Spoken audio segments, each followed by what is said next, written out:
Hey guys, tonight we're heading back to a time when winter wasn't just chilly, it was a legitimate trial of endurance. You probably won't survive this, at least not without a good cloak and a cow or two for company. So, before you get comfortable, take a moment to like the video and subscribe, but only if you genuinely enjoy what I do here. Tell me in the comments where you're listening from and what time it is there. Now, dim the lights. Maybe turn on a fan for that soft background hum, and let's ease into tonight's journey together. You open your eyes to a world wrapped in frost, a medieval village asleep under a sky so cold it seems made of glass. The air itself crackles, your breath drifts like smoke, and even the stars look frozen, staring down at you with the same indifferent chill that seeped through every wall, roof, and bone in sight. You walk toward a small wattle and daub cottage, its thatched roof sagging under a pale weight of snow. The door creaks open, and instantly you're hit with the scent of wood smoke, animal musk, and something faintly sour like boiled cabbage left too close to the fire. Inside, the only light comes from a single tallow candle guttering on a rough-hewn table, its flame trembling as though frightened of the dark. A peasant family huddles around a small hearth that glows a weak orange, more ember than fire. Yet it's the center of their world tonight. They're wrapped in wool, patched linen, and scraps of fur that would make a modern fashion designer cry. But to them, every thread means survival. The mother pulls a ragged blanket tighter around a child's shoulders. The father stirs ashes with a stick, praying a spark will live until dawn. You can hear the wind outside, moaning through cracks in the walls, testing every gap like a thief searching for weakness.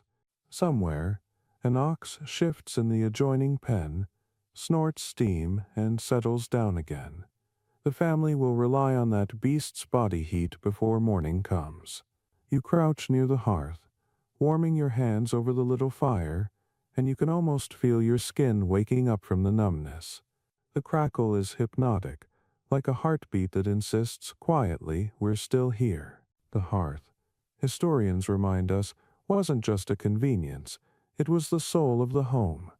Archaeologists find soot patterns in ancient cottages that show fires were kept burning nearly year-round, sometimes for decades without going out entirely. It was safer to nurse a small flame forever than risk letting it die and freezing while trying to reignite it in a storm. That's your mainstream historical fact for the night, a truth buried under centuries of ash and domestic endurance. But here's a fringe tidbit to make you smirk. Some peasants believed the first spark of a household fire came from the divine. There were villages where the hearth was married to the family by a priest, as if the flame itself were a living guardian spirit. If that flame died prematurely, it wasn't just bad luck, it was an omen that death would soon visit the house. Imagine explaining that to your landlord when your rent was late. Sorry, my sacred fire spirit died last Tuesday. Still, the scholar in you might raise an eyebrow and ask, was fire truly that constant? That's the debate historians still wrangle over. Some argue that continuous flames were an ideal, not a reality. That peasants simply relit their fires daily using flint, iron, and kindling, a task tedious but manageable. Others insist the ever-burning hearth was real, passed down generation to generation, smoke seeping from the same hole in the thatch for 100 years. The truth, as usual, lies somewhere between practicality and myth. People did what they had to do to survive the coldest nights, and if that meant keeping a symbolic flame alive, well, so be it. You take in the scene again, and your nose stings from the mixture of wood smoke and damp straw. The floor is hard-packed earth, and you realize why medieval peasants rarely went barefoot indoors. It's like stepping onto a block of ice. You shift toward the corner where a few onions hang drying, preserved from autumn's harvest, and a clay pot sits half buried in the ground to keep it from freezing solid. The cleverness of it all strikes you. This family lives in a balancing act between freezing, starving, and choking on smoke, and yet they're laughing softly, sharing a bowl of thin pottage as though it's a feast. The baby giggles at the flickering candlelight, chasing the dancing shadows with eyes wide as moons. It's almost cozy, in a rough, stubborn way. Proof that warmth is as much about people as it is about fire.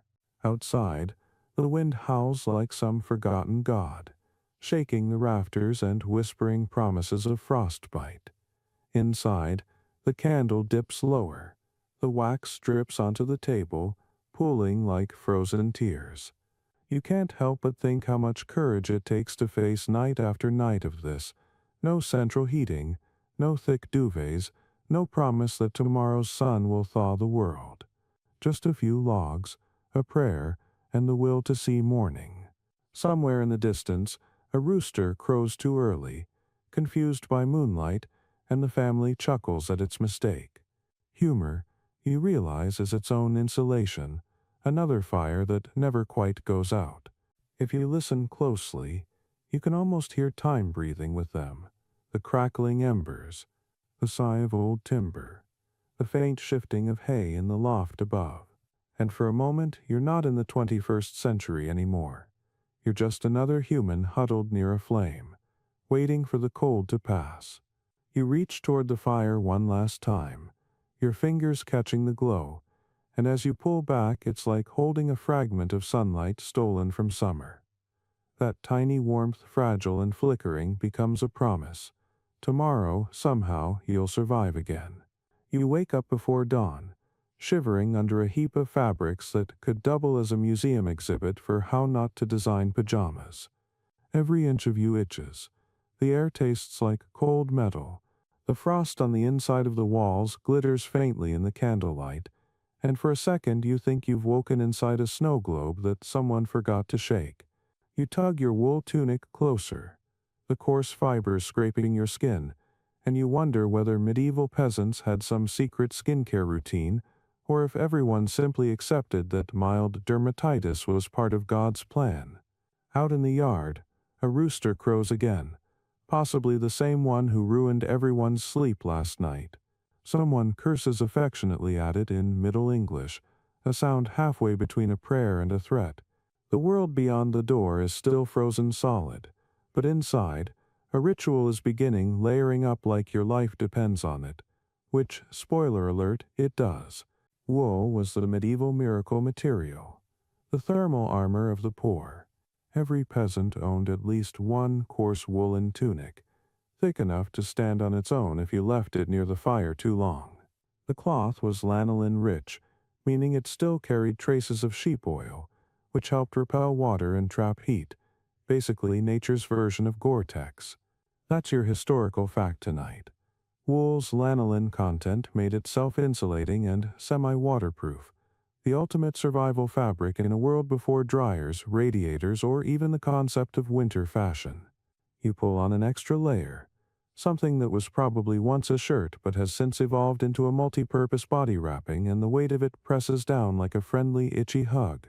Beneath it, peasants wore linen shifts, though linen might be too generous a term for what was often woven from flax, so rough you could exfoliate with it. Socks? Rare. Instead, they wrapped their feet in rags or strips of old cloth, sometimes stuffed with straw. It's not comfortable, but it's strangely effective. Your toes stop complaining after a few minutes. Maybe that's numbness. Maybe it's victory. And then there's sheepskin, the real luxury. Not the pretty white pelts you see in catalogs, but yellowed, smoky hides tanned with something you really don't want to know about. People used them as cloaks, shawls, or makeshift blankets. When worn inside out, wool side in, they trapped heat so efficiently that even the village elders, those walking piles of wisdom and joint pain, swore by them. Some peasants even used pigskin if they couldn't afford sheep, which, to put it mildly, lacked the same chic pastoral aesthetic. The smell alone was enough to make wolves reconsider their dinner plans. You wrap a sheepskin around your shoulders now, and it's like stepping into a prehistoric embrace, heavy, smelly, and deeply reassuring. Here's where the fringe tidbit comes in. Some rural communities believed that wearing wool from a sheep born under a full moon granted moon warmth a mystical protection against freezing winds. That's right, Lunar sheep thermodynamics. The logic was that the moon, cold and silver, had an opposite heat hidden in its light, which the wool somehow absorbed. You can almost picture some peasant philosopher explaining this to a skeptical neighbor. Nay, Goodman Thomas, this cloak be warmed by the moon itself, and Goodman Thomas, probably wrapped in plain Tuesday sheep wool, muttering, "Aye, and thou stink like a celestial mutton." Scholars still debate whether medieval layering methods were driven by practicality or deep superstition. Some argue that the elaborate wrapping rituals, two tunics, belt tightening, hood tying, glove lacing, were almost ceremonial, echoing older pagan rites for protection. Others say, quite reasonably, that when you live in a drafty hut surrounded by ice, you don't care about symbolism, you just grab every scrap of fabric within reach. Both interpretations make sense, and maybe that's the beauty of it. When you're freezing to death, even nonsense starts to sound poetic. You glance around and see the family beginning their morning routine. The father laces his woolen chausses, leggings that look suspiciously like medieval yoga pants, and slips on leather shoes so stiff they might as well be armor. The mother wraps a faded kerchief around her hair, layers another apron over her dress, and ties it with the precision of a general securing battle gear. The children, small and sniffling, wear miniature versions of adult clothes, tiny cloaks, floppy hats, and mittens that don't match. A few patches are stitched with bright thread, decorative by accident, proof that necessity sometimes invents fashion. You almost laugh. It's like watching a family of sentient rugs prepare to face the Arctic. As you step outside, the cold sucker punches you. Every exhale turns into a cloud that could have its own weather system. The snow crunches under your feet, the sound sharp and satisfying like breaking thin glass. The villagers are already moving, some heading toward the well, others toward the fields to check the frozen livestock water troughs. Everyone's wrapped in variations of the same uniform: brown, gray, off-white, all merging into the landscape like camouflage for poverty. Yet there's something admirable in their defiance. They look like an army of frostbitten survivors in a never-ending campaign against winter itself. You find humor in the smallest things, the way a man's hood keeps slipping over his eyes every time he bends down, or the woman trying to scold her geese while keeping her cloak closed with her teeth. It's absurd and human and somehow comforting. And as your breath fogs the air, you realize warmth isn't just a matter of temperature, it's an act of rebellion. Every layer, every thread, every shiver resisted is a small declaration: I refuse to freeze. By mid-morning, the sun climbs, though climb is generous. It limps up behind a veil of mist, offering light without warmth. You pull your cloak tighter and think back to the candlelit night before, to the fragile fire and the faith that kept it alive. Out here, the wind howls across the open fields, tugging at your hood, testing your resolve. You grin despite yourself, because you're starting to understand the cold is relentless, but so are you. And in that battle, itchy, smelly, heroic in its own ridiculous way, you might just make it to spring. You spend most of the morning nursing the fire like a fragile child that refuses to grow up, prodding it, feeding it, whispering at it, and occasionally glaring in a way that would make any self-respecting flame reconsider its life choices. You've already learned that layers keep you alive, but here's the deeper truth: without fire, all those itchy wool tunics might as well be burial shrouds. The hearth isn't just warmth, it's existence. Everything in a peasant's home orbits around it like planets circling a dying sun. And right now, as the wind screams through every gap in the walls and icicles form on the inside of your window, you understand why medieval people guarded their embers as fiercely as knights guarded their swords. If the fire dies tonight, someone might not wake tomorrow. That's not drama. That's physics with a side of dread. You crouch beside the hearth, coaxing it back to life. The smoke stings your eyes, curling into your hair until you smell like a well-seasoned ham. The logs are damp, half frozen from being stored outside, but you persevere, stacking kindling, blowing softly until sparks awaken like ancient spirits deciding whether you're worth their effort. When the first tongue of flame licks up the side of a log, there's a collective sigh in the room, a sound so honest it could warm the air on its own. It's easy to forget how emotional fire is until you've gone a few hours without feeling it. You hold out your hands, fingers cracked and raw, and watch as orange light crawls across your skin like a blessing. Here's your mainstream historical fact for this chapter. Medieval fires burned constantly, not just for warmth, but because relighting them was difficult. Flint and steel existed, sure, but they were unreliable, time-consuming, and sometimes dangerous when sparks landed in the wrong place, like on your only pair of wool stockings. So, peasants kept banked fires, meaning they buried live embers under ash overnight to preserve heat, then uncovered them at dawn. It was a delicate art, equal parts chemistry and hope. Archaeologists even found hearths with layered ash so carefully arranged, it's clear someone spent years tending the same flame. Imagine that, a generational fire, older than some family members. But there's a quirky little tidbit tucked in there too. People sometimes stole fire from their neighbors. Literally. If your hearth went cold, etiquette demanded that you ask another household for a live coal. But some folks skipped the polite part. There are old court records of disputes where one peasant accused another of wickedly taking flame. The punishment wasn't harsh, but the shame was severe.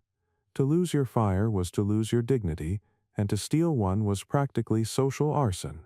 You can picture it, two families shouting across a snowy yard, "Return my ember, you thieving frostworm," as the local priest sighs into his cloak, wondering if this counts as a sin worth confessing. And yet, scholars still argue about whether every household truly kept fire burning year-round. Some say the idea of an eternal hearth was more symbolic, a myth of domestic constancy. Others claim it was brutally practical. When flint was scarce or too precious to waste, keeping a flame alive was just efficient management.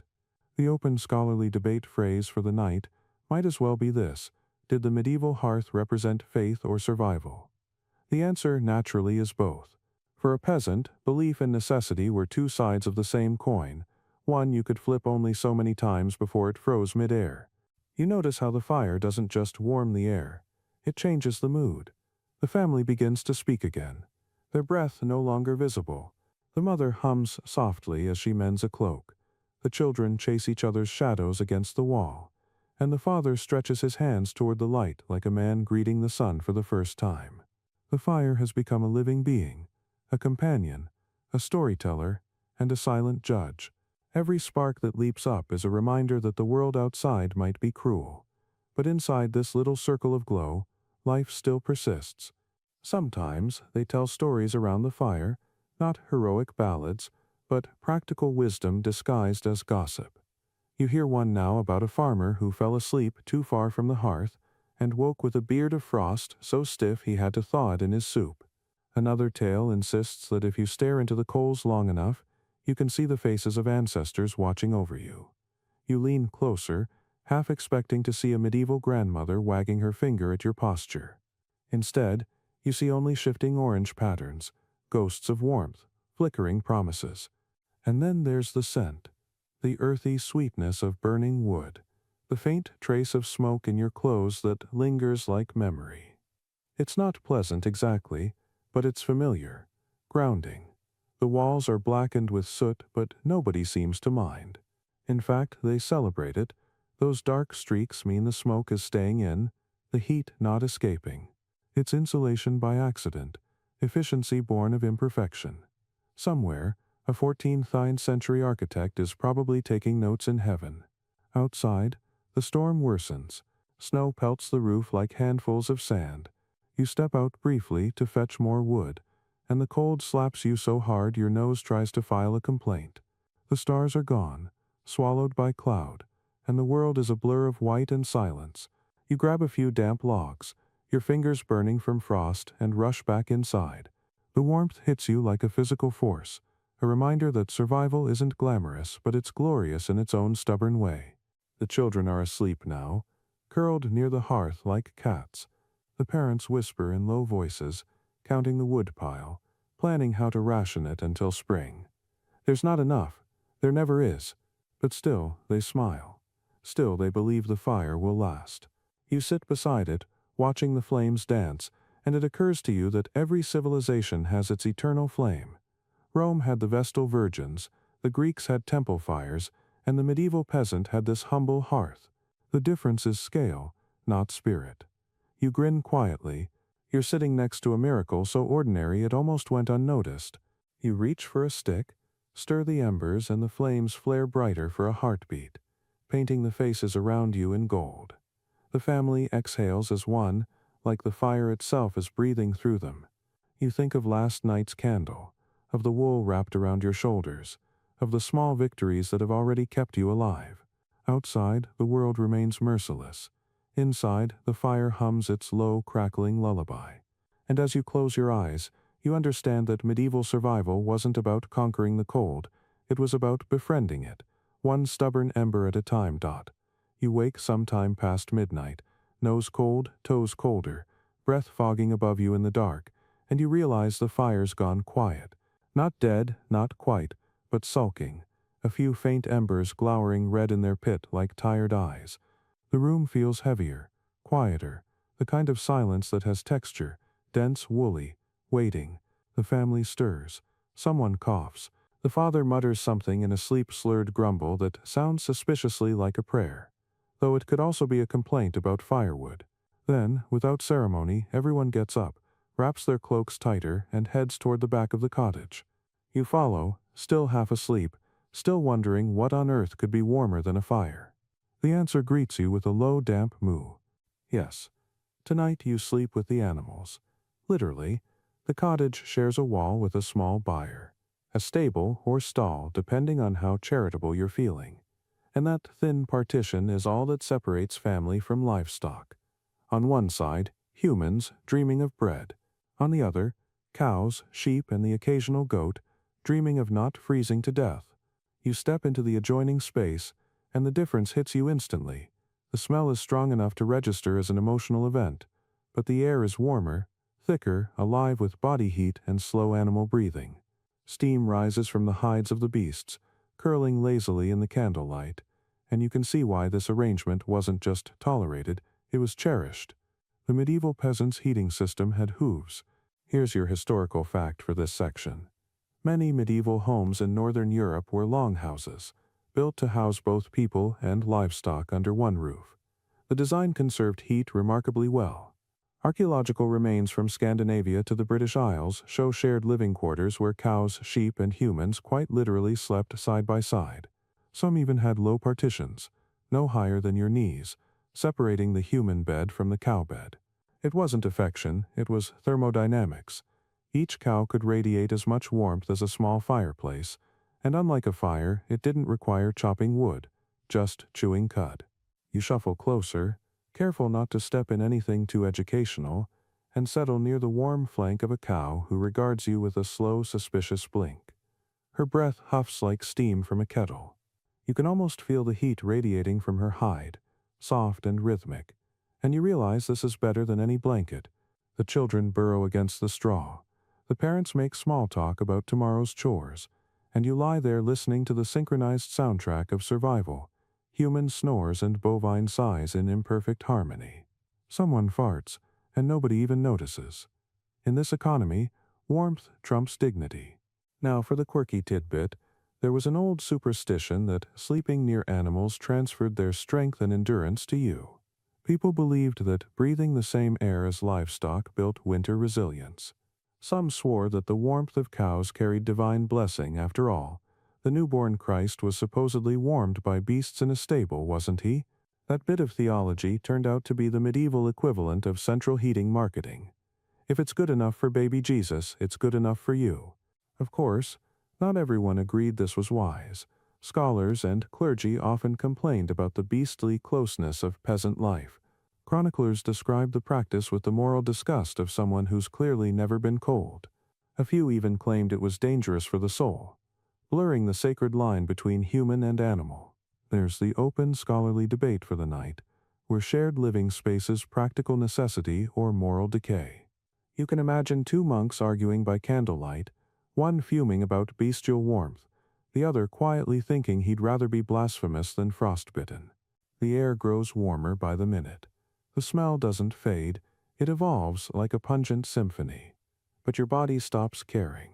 You find yourself lulled by the rhythm of the animal's breathing, the soft rustle of straw, the creak of wood.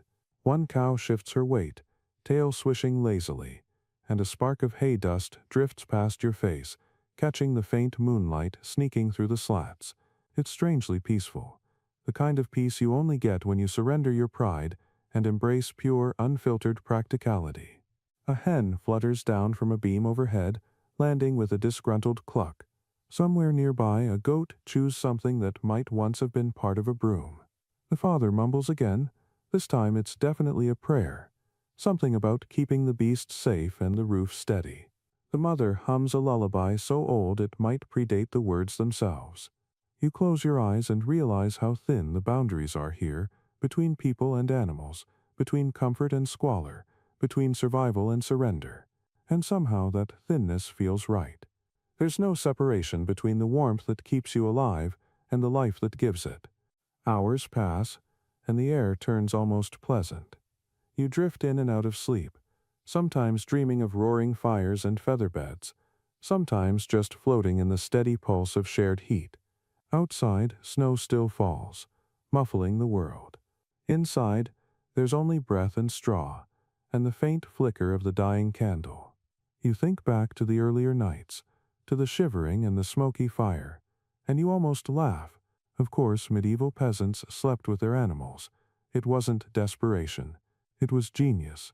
When dawn finally seeps through the cracks, it's pale and forgiving.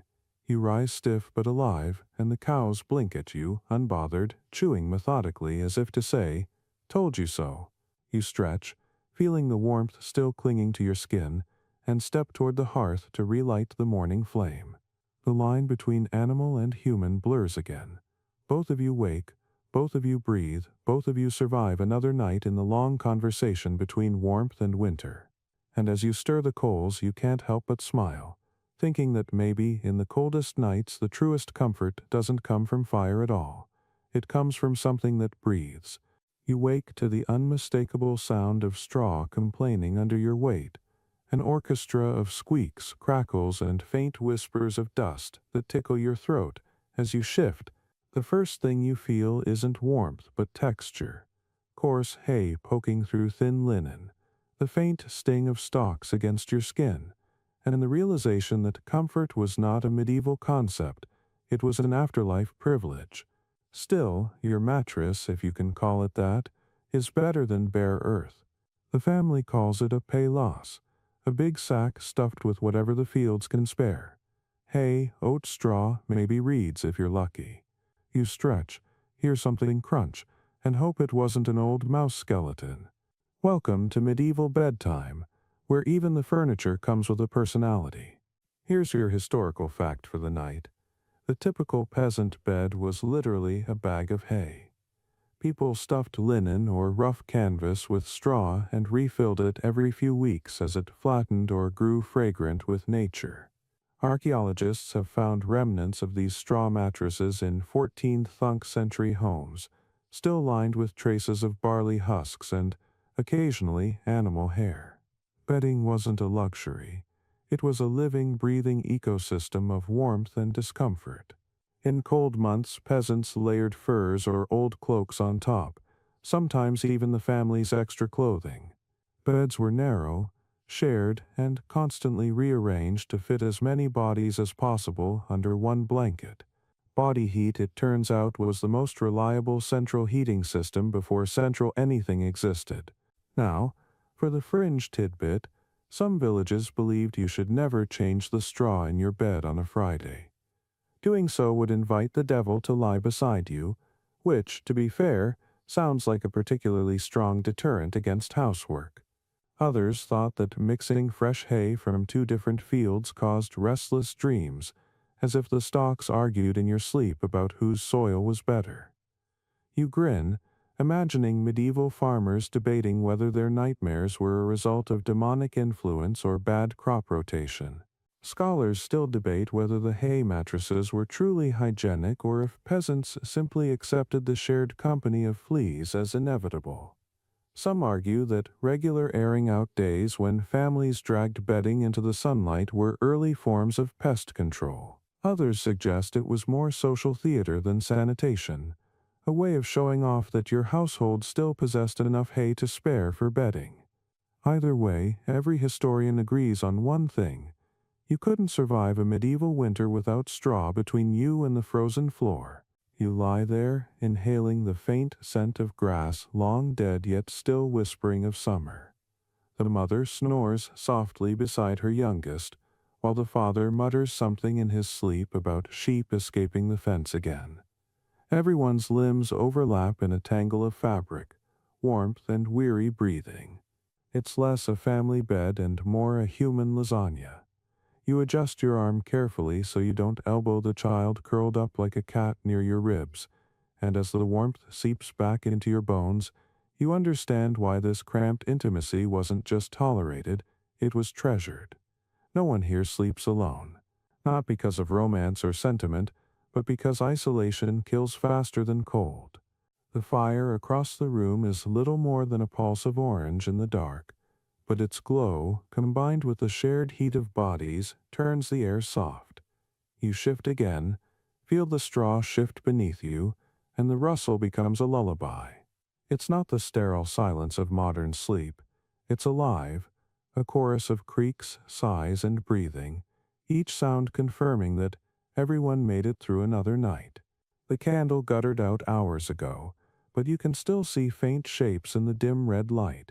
The mother's hair undone like spilled ink, the father's rough hands folded over his chest, the baby's fingers twitching as though dreaming of grabbing the sun. You find yourself smiling. The discomfort doesn't matter anymore. The hay scratches less when your body warms it, and soon you realize that the entire mattress functions like an insulator. It traps air between the stalks, just enough to keep the chill from rising through the floor. Simple physics, but to the medieval peasant, it might as well have been alchemy. Add the occasional snoring cow from next door, and you've got a surprisingly effective climate system running entirely on biology and hope. Still, there are hazards. The family warns you not to get too close to the fire. Some beds were so dry they occasionally caught sparks and turned into accidental pyres. One man, the mother says in a hushed tone, once rolled over and woke to find his pillow smoldering. He survived, but his eyebrows did not. The family laughs softly. It's grim humor, but it's warmth of another kind. You chuckle too, and the sound seems to please the straw, which crackles approvingly beneath you. Outside, frost crawls up the windows. Inside, you drift somewhere between sleep and awareness. There's a rhythm to it, the beating heart of the fire, the steady breath of the family, the faint rustle of hay as someone turns over. It's hypnotic, primal. You imagine peasants centuries ago lying just like this, night after night, winter after winter, wrapped in the same materials, dreaming under the same stars. The thought is oddly comforting. You're not alone in time, just another warm body in humanity's long line of survivors. Before dawn, the mother stirs and throws another log on the hearth. The sparks rise, painting the thatched ceiling in brief gold. You open your eyes, half awake, and watch the light stretch across the room, touching every sleeping face. You think back to last night's warmth from the cows, the flicker of the eternal fire, the scratch of the wool layers, and realize they all converge here on this humble hay bed. Everything in medieval survival seems to come down to one philosophy: use what breathes, burns, or scratches to stay alive. You stretch again, wincing at the stiffness in your neck, and decide not to complain. The straw sighs beneath you, releasing a puff of dust that glows in the firelight. You breathe it in. It smells faintly of earth, harvest, and persistence. It's not comfortable, but it's enough. You pull the blanket closer, close your eyes again, and as warmth gathers around you, you drift into a dreamless, heavy sleep, the kind earned only by those who fought the night and won. You wake before the sun, caught between warmth and claustrophobia, sandwiched in a pile of breathing humanity that could probably qualify as a geological layer. The fire's down to a sleepy orange glow again, the air thick with the familiar mix of smoke, wool, and morning breath. Someone's elbow is in your ribs, a child's bare foot rests on your thigh, and a corner of the shared blanket scratchy, heavy, and unmistakably alive with the faint scent of lanolin and age covers half your face. It takes a moment to realize that you're not just wrapped in fabric, you're wrapped in the medieval concept of survival itself. One enormous, communal blanket, a human burrito built out of necessity and affection. You move slightly, and the entire pile of humans sighs, shifts, and resettles like a murmuring flock of geese. You try not to laugh. In this century, sharing a bed with your whole family isn't awkward, it's warmth by democracy. Here's the historical fact for this section. Most medieval families, especially peasants, slept together in one bed or in several pushed tightly side by side. Privacy didn't exist as a concept. It was impractical, even dangerous. The family bed wasn't just a cost-saving measure, it was a heating strategy. The human body radiates about 100 watts of energy at rest, and multiply that by 5 or 6 people and you've got enough power to turn a freezing cottage into a lukewarm miracle. The phrase "to make one's bed" literally meant to arrange people and blankets into a heat-efficient configuration, a nightly exercise in logistics. There's even a reason medieval stories often mention bedfellows as a normal arrangement. Even travelers or servants could share beds without scandal. Everyone knew that scandal froze faster than skin. The fringe tidbit, though, is a little more colorful. In some parts of England and France, families had a superstition that their shared blanket, if left folded the wrong way, could trap nightmares beneath it. You were supposed to shake the dreams out every morning, or risk sharing last night's bad luck. Some even believed the blanket absorbed emotions, arguments, grief, laughter, and that it needed to be cleansed by hanging it in the wind once a week. Imagine a medieval mother shouting, "Don't forget to air out the sorrow. It's clogging the seams again." The same blanket might have wrapped newborns, shivering grandparents, and courting couples over decades, a literal quilt of human memory. And of course, scholars debate whether this closeness built stronger families or just increased everyone's risk of catching the plague. The open scholarly debate for this chapter goes something like, did communal sleeping foster social unity, or did it just spread lice and gossip faster? The answer, like most things medieval, is both. You didn't need intimacy workshops in a world where 6 people shared one blanket. You needed good humor, thick skin, and the ability to pretend you didn't hear anyone's digestive noises. The room is half lit now, streaks of gray light filtering through frost-rimmed gaps in the wood. The mother sits up first, her hair wild and eyes sleepy, and nudges the father awake with a sort of resigned tenderness that comes only from shared fatigue. He grumbles, the children stir, and the whole family slowly emerges from the tangle like bears from hibernation. You pull the blanket tighter for a moment, reluctant to leave its imperfect warmth. Its weight is both physical and symbolic. It presses down with history, connection, and body heat accumulated over generations. As breakfast preparations begin, you stay cocooned a bit longer, watching how the morning unfolds. The eldest daughter folds one side of the blanket, shaking off stray bits of straw. The youngest toddles across it, tripping and laughing. The father hangs it near the fire for drying. Smoke curls around it like a ghost of the night before. The fabric smells faintly of everything life has thrown at it. Smoke, sweat, rain, hope, and you realize absurdly that the blanket has personality. It's not clean, but it's honest. It tells a story of a family who's too busy surviving to care about thread count.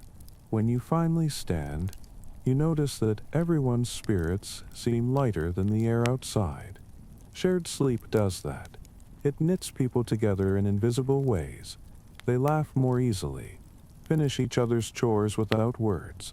The children tease each other about stealing space in the night, and the mother, with mock sternness, insists that whoever kicks her next time gets demoted to the goat stall. You grin because you can tell this ritual, this nightly chaos, keeps them sane through the monotony of winter. Sharing warmth isn't just a physical act, it's emotional weatherproofing. And yet, there's something almost modern about it. You think of how people today pay for weighted blankets, mindfulness apps, or electric heating pads to chase the same sense of closeness this family gets naturally. Maybe the peasants knew something we've forgotten, that comfort isn't about luxury, it's about company. That warmth is best when it's shared, even if it occasionally kicks you in the ribs at 3 in the morning.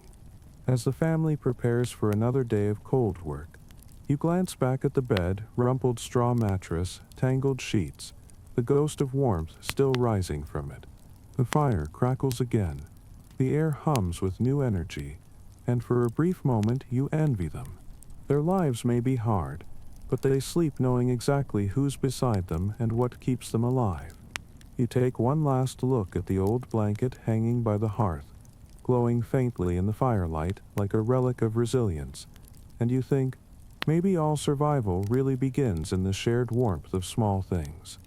You notice it as soon as the fire flares to life again, the thick gray veil curling toward the ceiling, stinging your eyes, making every breath taste like roasted timber and a touch of regret. The entire cottage fills with it, soft and lazy at first, then thick enough to make you wonder if you've accidentally moved inside a chimney. The family doesn't flinch. They don't cough. They don't even blink. This, apparently, is normal. You wave your hand in front of your face, trying to fan some away, but the father just grins and says something that roughly translates to, "Smoke means heat. Be grateful." You sit back down, surrendering to the logic, and realize you're witnessing one of the most underrated technologies of medieval winter survival: smoke insulation. Here's your historical fact for this section. Most medieval cottages lacked chimneys. That's right. No elegant brick flues, no cozy Santa entrances. The smoke from the fire had nowhere to go except up into the rafters, seeping out slowly through gaps in the thatch or cracks in the wattle walls. It sounds miserable, but it was intentional. The smoke, trapped beneath the low roof, created a layer of warm air that helped keep the space below from freezing. It also coated the thatch with tar and soot, making it more waterproof and resistant to insects.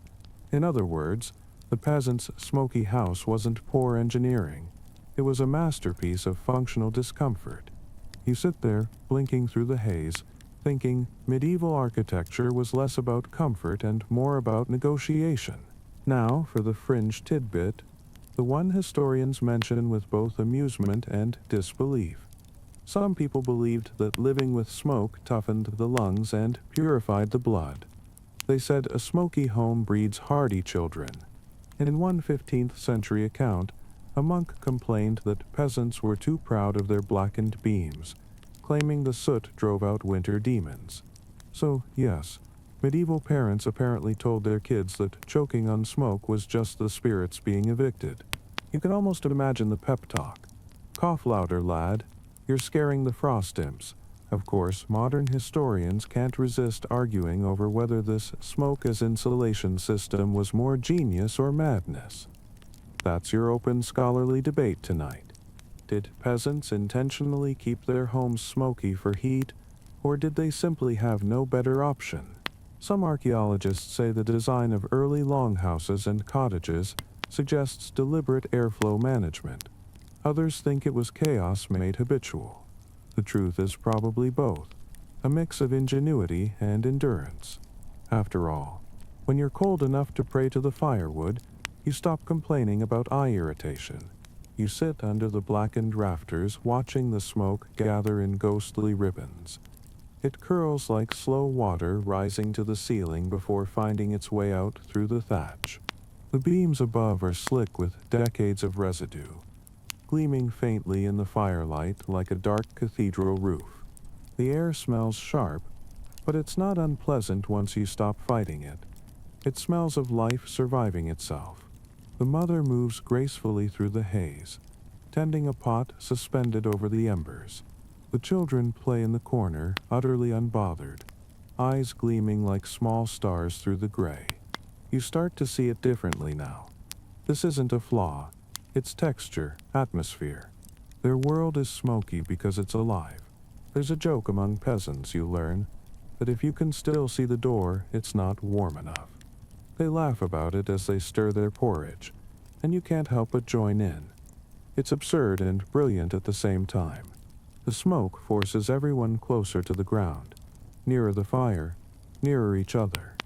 You crouch low, and sure enough, the air near the floor is clear and warm. Up above, the ceiling vanishes behind a silver cloud. You wonder how many generations have breathed this same mixture of wood ash and human stubbornness. As the morning drags on, the light from outside begins to filter in, a pale beam cutting through the haze like a sword. It catches the drifting motes, turning them golden. The house looks holy for a second, like the inside of a saint's lantern. You almost forget you're technically inhaling future respiratory problems. And as you sit there, eyes watering, you realize that even the discomfort has rhythm. Cough, laugh, breathe, repeat. It's a ritual. Eventually, the father stands, grabs a stick, and pokes a small hole near the roof. A burst of smoke rushes upward, and a cold draft seeps in. The balance shifts immediately. The air clears, but the warmth thins. You feel it like a betrayal. Everyone groans in unison, and he quickly plugs the gap again with straw. Lesson learned. Smoke may sting, but cold kills faster. By midday, your clothes smell like you've spent the week inside a campfire, and your hair could probably be used as kindling. But you've adapted. You even start to enjoy the strange coziness of it, the way the fire crackles louder in the muffled air, the way conversation sounds softer, the way the smoke wraps around every object like a protective blanket. The family sits together, eating their breakfast, bathed in flickering light and drifting haze. It feels eternal, timeless. The world outside might be frost and silence, but inside this smoky room there's warmth, laughter, and the faint illusion that winter can't find you. You stretch, cough once, just to fit in, and smile. Maybe the peasants were onto something. Maybe comfort isn't about clarity. It's about survival with a touch of defiance. You glance up at the dark ceiling, at the curls of smoke rising like ancient prayers, and think, if the air's a little thick but your heart's still beating, that's warmth enough. You step outside, and the cold bites back. It's not just chilly, it's the kind of cold that makes your teeth ache when you smile. The snow creaks under your boots like thin glass, the air sharp enough to slice through wool. You can smell wood smoke drifting from other cottages, faint and sweet, promising warmth that's always just out of reach. Breakfast in this weather isn't a leisurely affair. It's survival in a bowl. You duck back into the cottage, where steam curls from a blackened pot above the hearth, thick and fragrant, and the smell of oats and barley fills the room. The family's already gathered around, wooden spoons in hand, faces pink from the cold. Someone ladles a bubbling mass into a shared bowl, and there it is, boiling porridge, the medieval equivalent of central heating. Here's your historical fact for today. Porridge, or pottage, was the medieval staple. It wasn't glamorous, but it was life. Peasants boiled whatever they had, grains, beans, roots, or yesterday's regrets into a thick stew that could last all day. In winter, this warm mush was eaten morning and night, sometimes kept simmering non-stop over the fire so that no one ever faced a truly cold meal. It was dense, filling, and tasted vaguely like hope mixed with desperation. You take a spoonful. It's bland, but it's hot, and that's all that matters. The warmth spreads down your throat like liquid sunlight, and for the first time today, your fingers stop shaking. Across the table, the father takes a swig of ale, except it's frozen. Literally. The liquid has slushed into a syrupy half-solid that refuses to cooperate. He sighs, knocks the mug against the table, and drinks anyway. Ale wasn't just for celebrations, it was hydration, calories, and mild comfort all in one.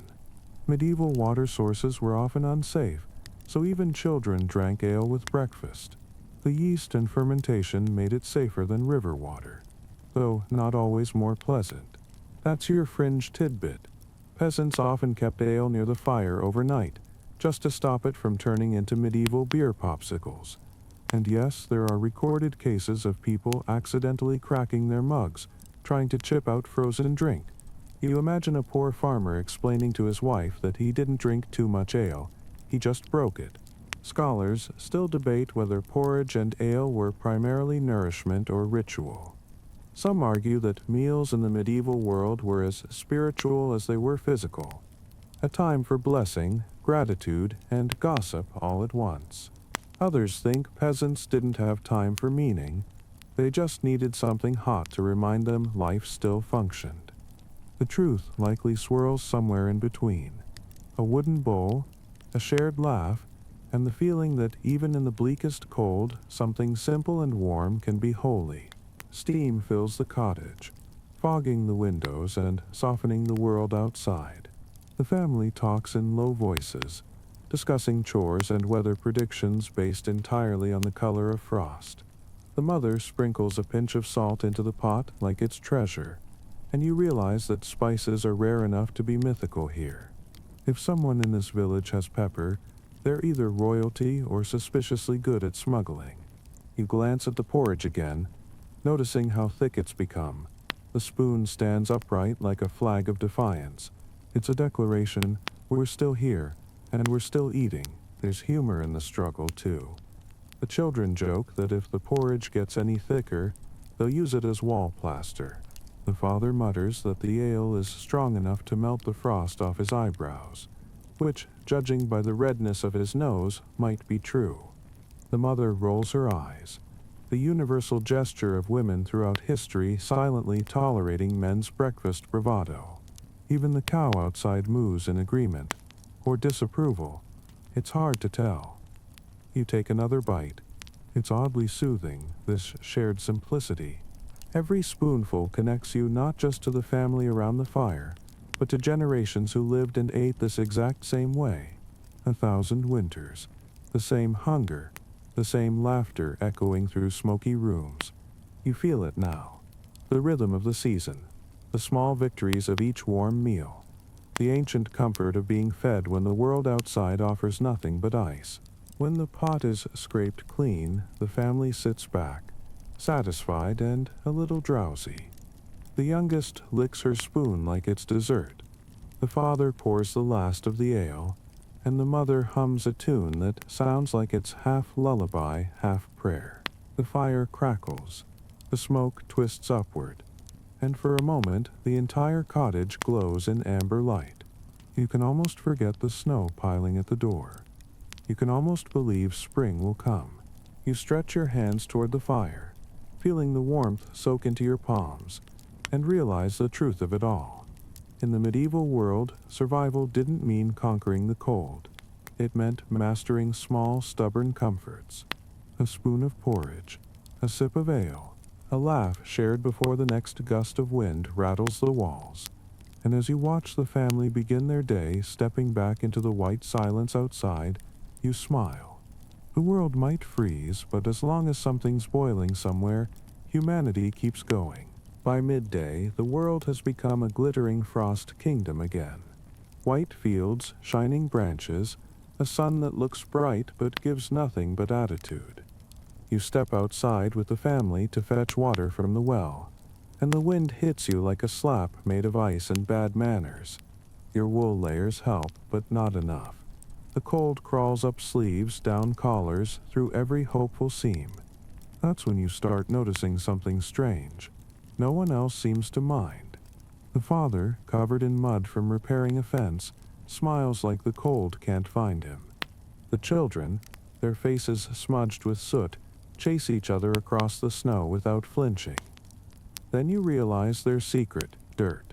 Honest, hard-working, body-sealing grime. You've been scrubbing it off your skin your whole life, They've been cultivating it like armor. Here's the historical fact. In winter, medieval peasants rarely bathed, not because they didn't want to, though soap was scarce and freezing water wasn't inviting, but because it was genuinely dangerous.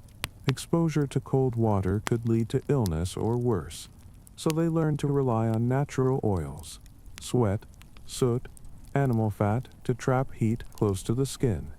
Dirt became insulation, and grime became fashion.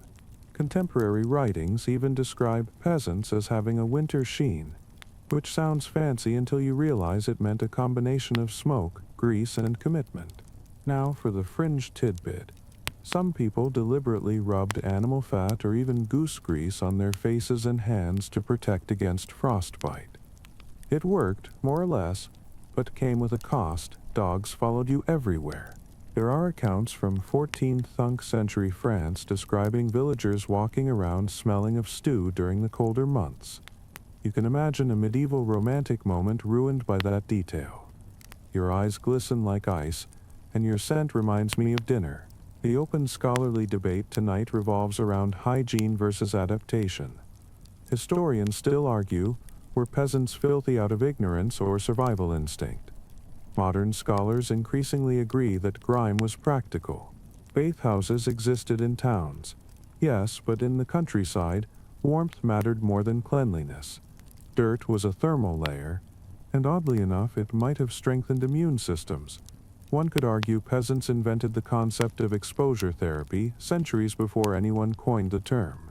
Back inside the cottage, you sit near the hearth again, and notice how everyone glows, not with cleanliness but with a kind of lived-in warmth. The father's hands shine faintly from tending sheep fat into tallow.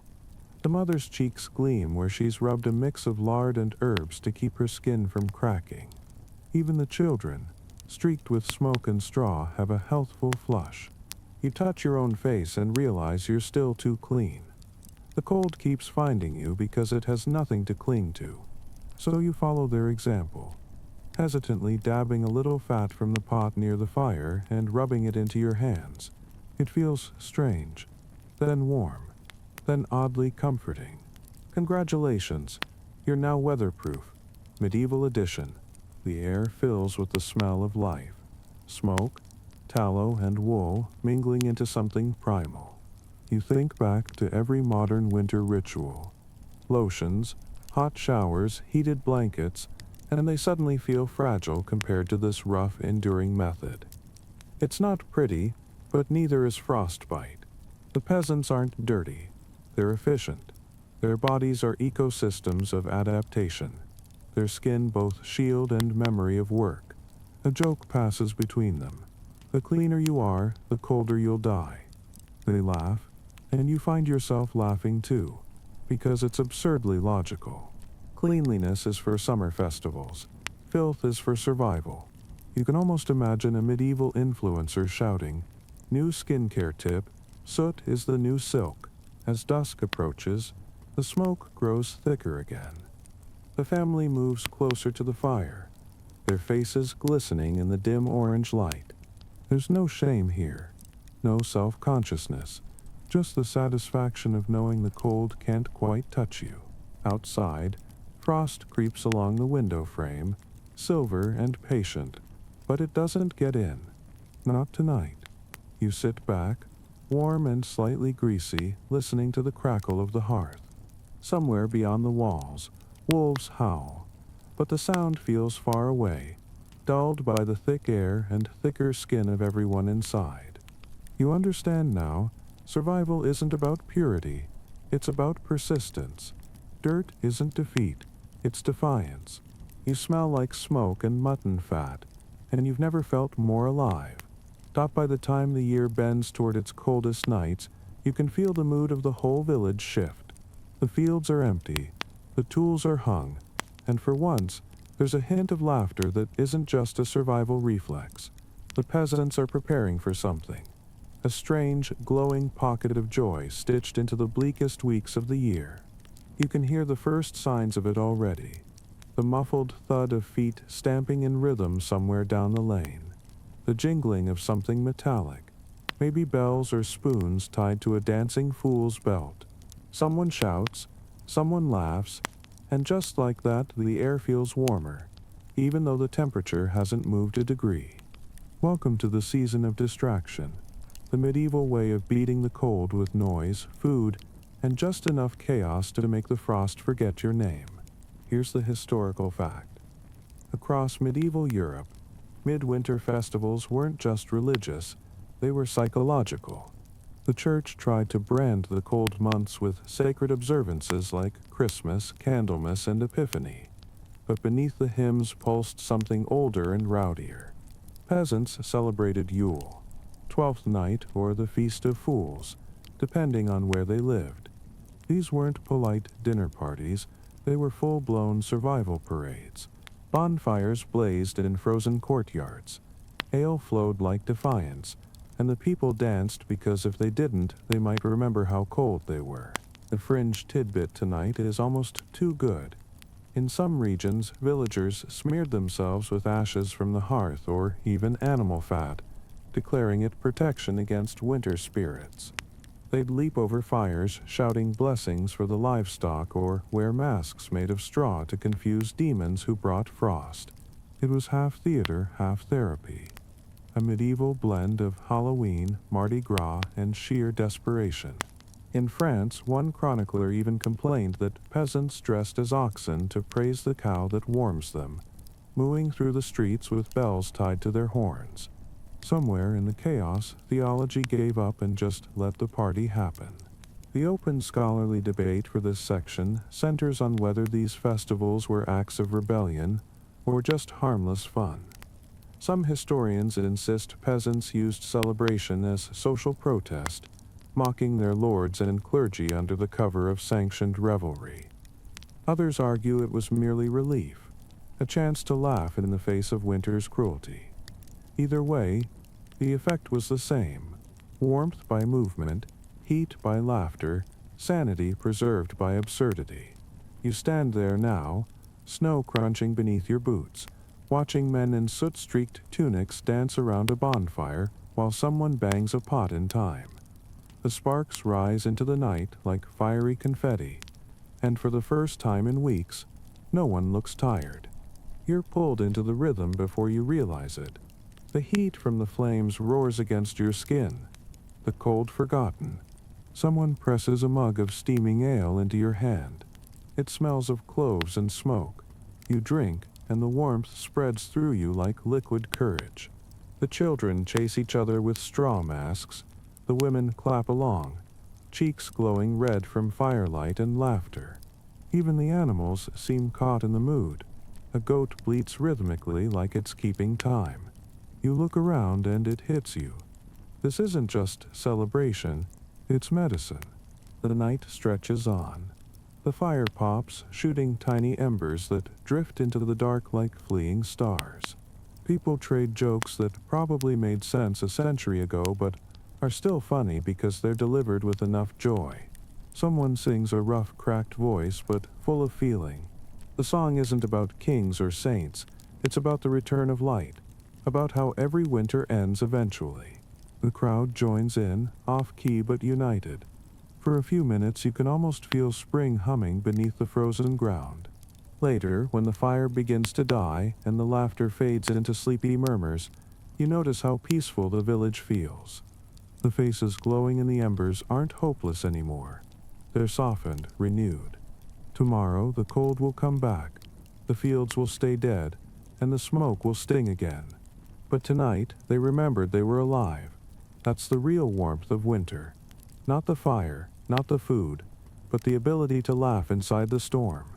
As you crawl back into the cottage, still smelling faintly of smoke and ale, you hear the last echoes of the music outside, a slow drum beat fading into the distance. You smile to yourself. The peasants have figured out the secret that even modern comfort sometimes forgets. When life freezes over, throw a festival in its face. The festival's warmth lingers in your bones long after the fire dies. But the village can't stay merry forever. Someone has to keep the hearths alive while everyone else sleeps. Tonight, that someone is you.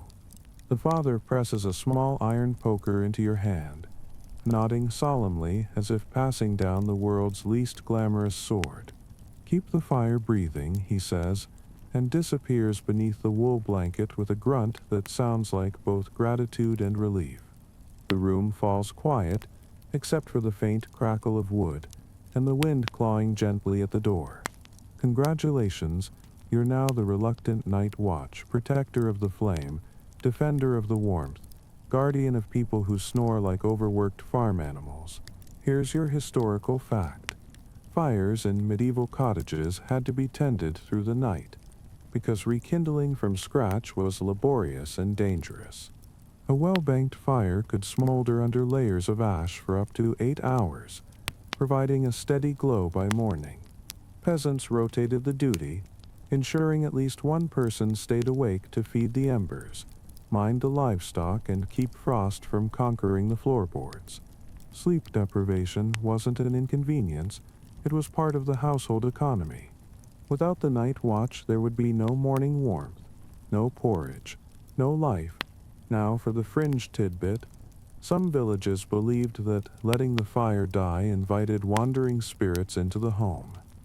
The night watch was both a practical task and a spiritual ward. Old tales warned of the cold man, a phantom said to slip through extinguished hearths, whispering frost into sleepers' lungs. Parents used it to scare children into vigilance. Mind the fire, or the cold man will sit on your chest. It's equal parts bedtime story and insomnia inducement. You sit closer to the fire now, just in case. The scholarly debate for this chapter is whether night watch traditions shaped early European notions of community vigilance. Were these humble fire guardians the ancestors of organized village watches? Some historians argue yes, these nocturnal routines bred responsibility and trust in neighbors, the same instincts that later evolved into policing and civic duty. Others dismiss that link, insisting peasants were simply motivated by survival and superstition, not social order. Either way, sitting here in the half-light, it's hard not to feel a quiet nobility in the task. You stir the embers, the orange glow breathing brighter, shadows stretching across the low ceiling like tired wings. The smoke rises, and you realize the rhythm of the night is alive. Every creak, every gust of wind feels like part of a heartbeat, too slow to die. The animals shift in their stall next door. A cow sighs, a chicken murmurs. You envy them. Their world is simpler. Warmth, food, breath. For humans, survival comes with extra paperwork, responsibility, fear, thought. You poke the fire again, partly for heat, partly for reassurance that you're still doing something. Hours pass like stubborn clouds. The cottage is wrapped in darkness, except for the halo of firelight licking your hands. The family sleeps tangled together, their faces relaxed, safe in the fragile warmth you guard. You think about all the other peasants awake at this same hour, across the valley or beyond the forest, each keeping their small circle of light alive against the great black sea of winter.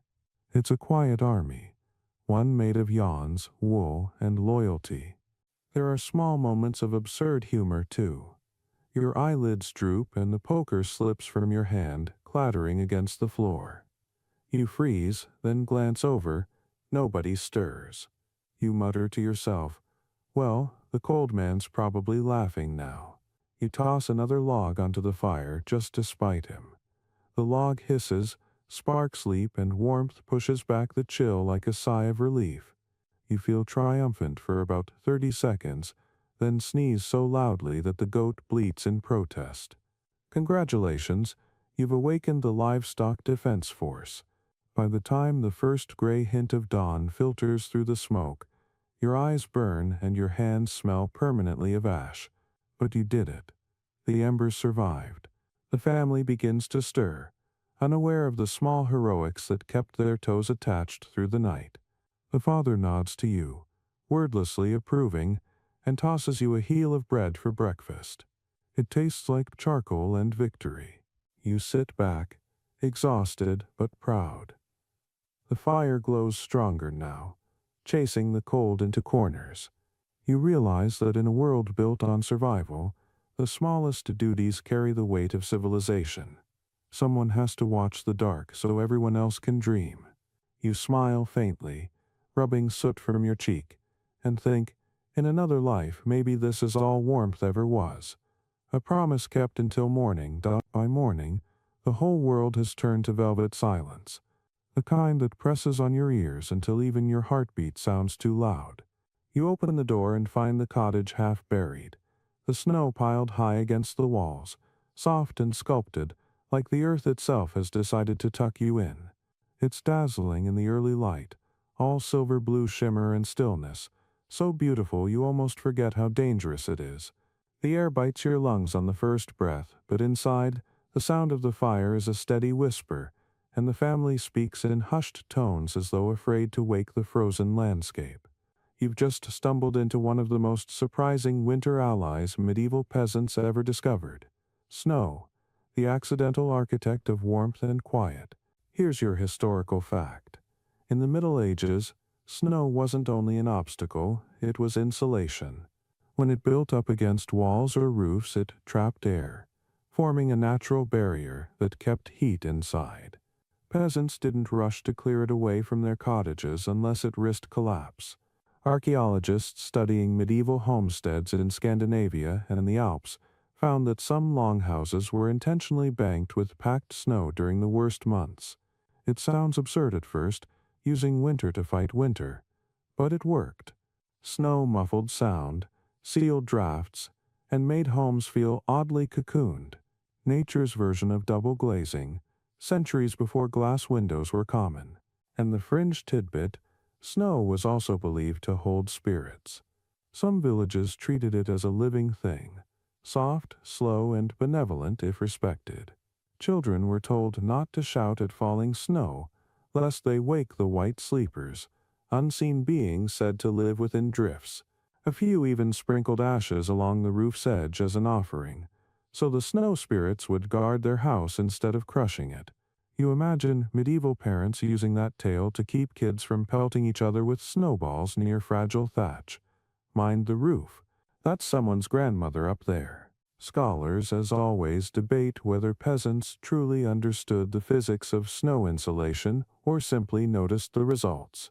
Some claim it was instinct, a pattern learned through centuries of observation rather than calculation. Others think it was superstition repurposed into practicality. The open scholarly question remains: did medieval people manipulate their environment consciously, or did survival itself teach them science without the vocabulary?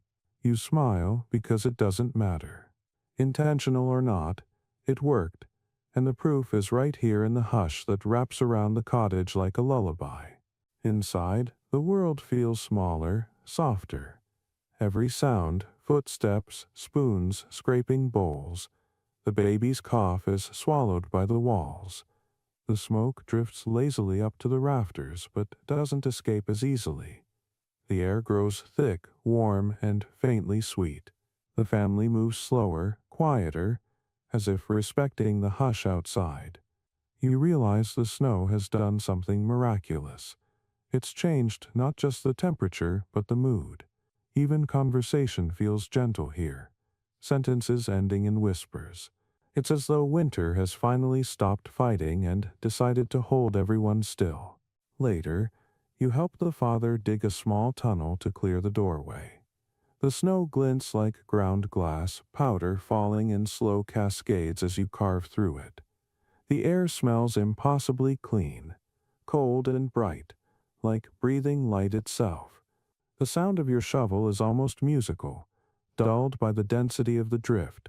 When you pause, you hear nothing. No birds, no wind, no distant bells. Just your own breath and the muffled world pressing close. It's eerie and comforting all at once.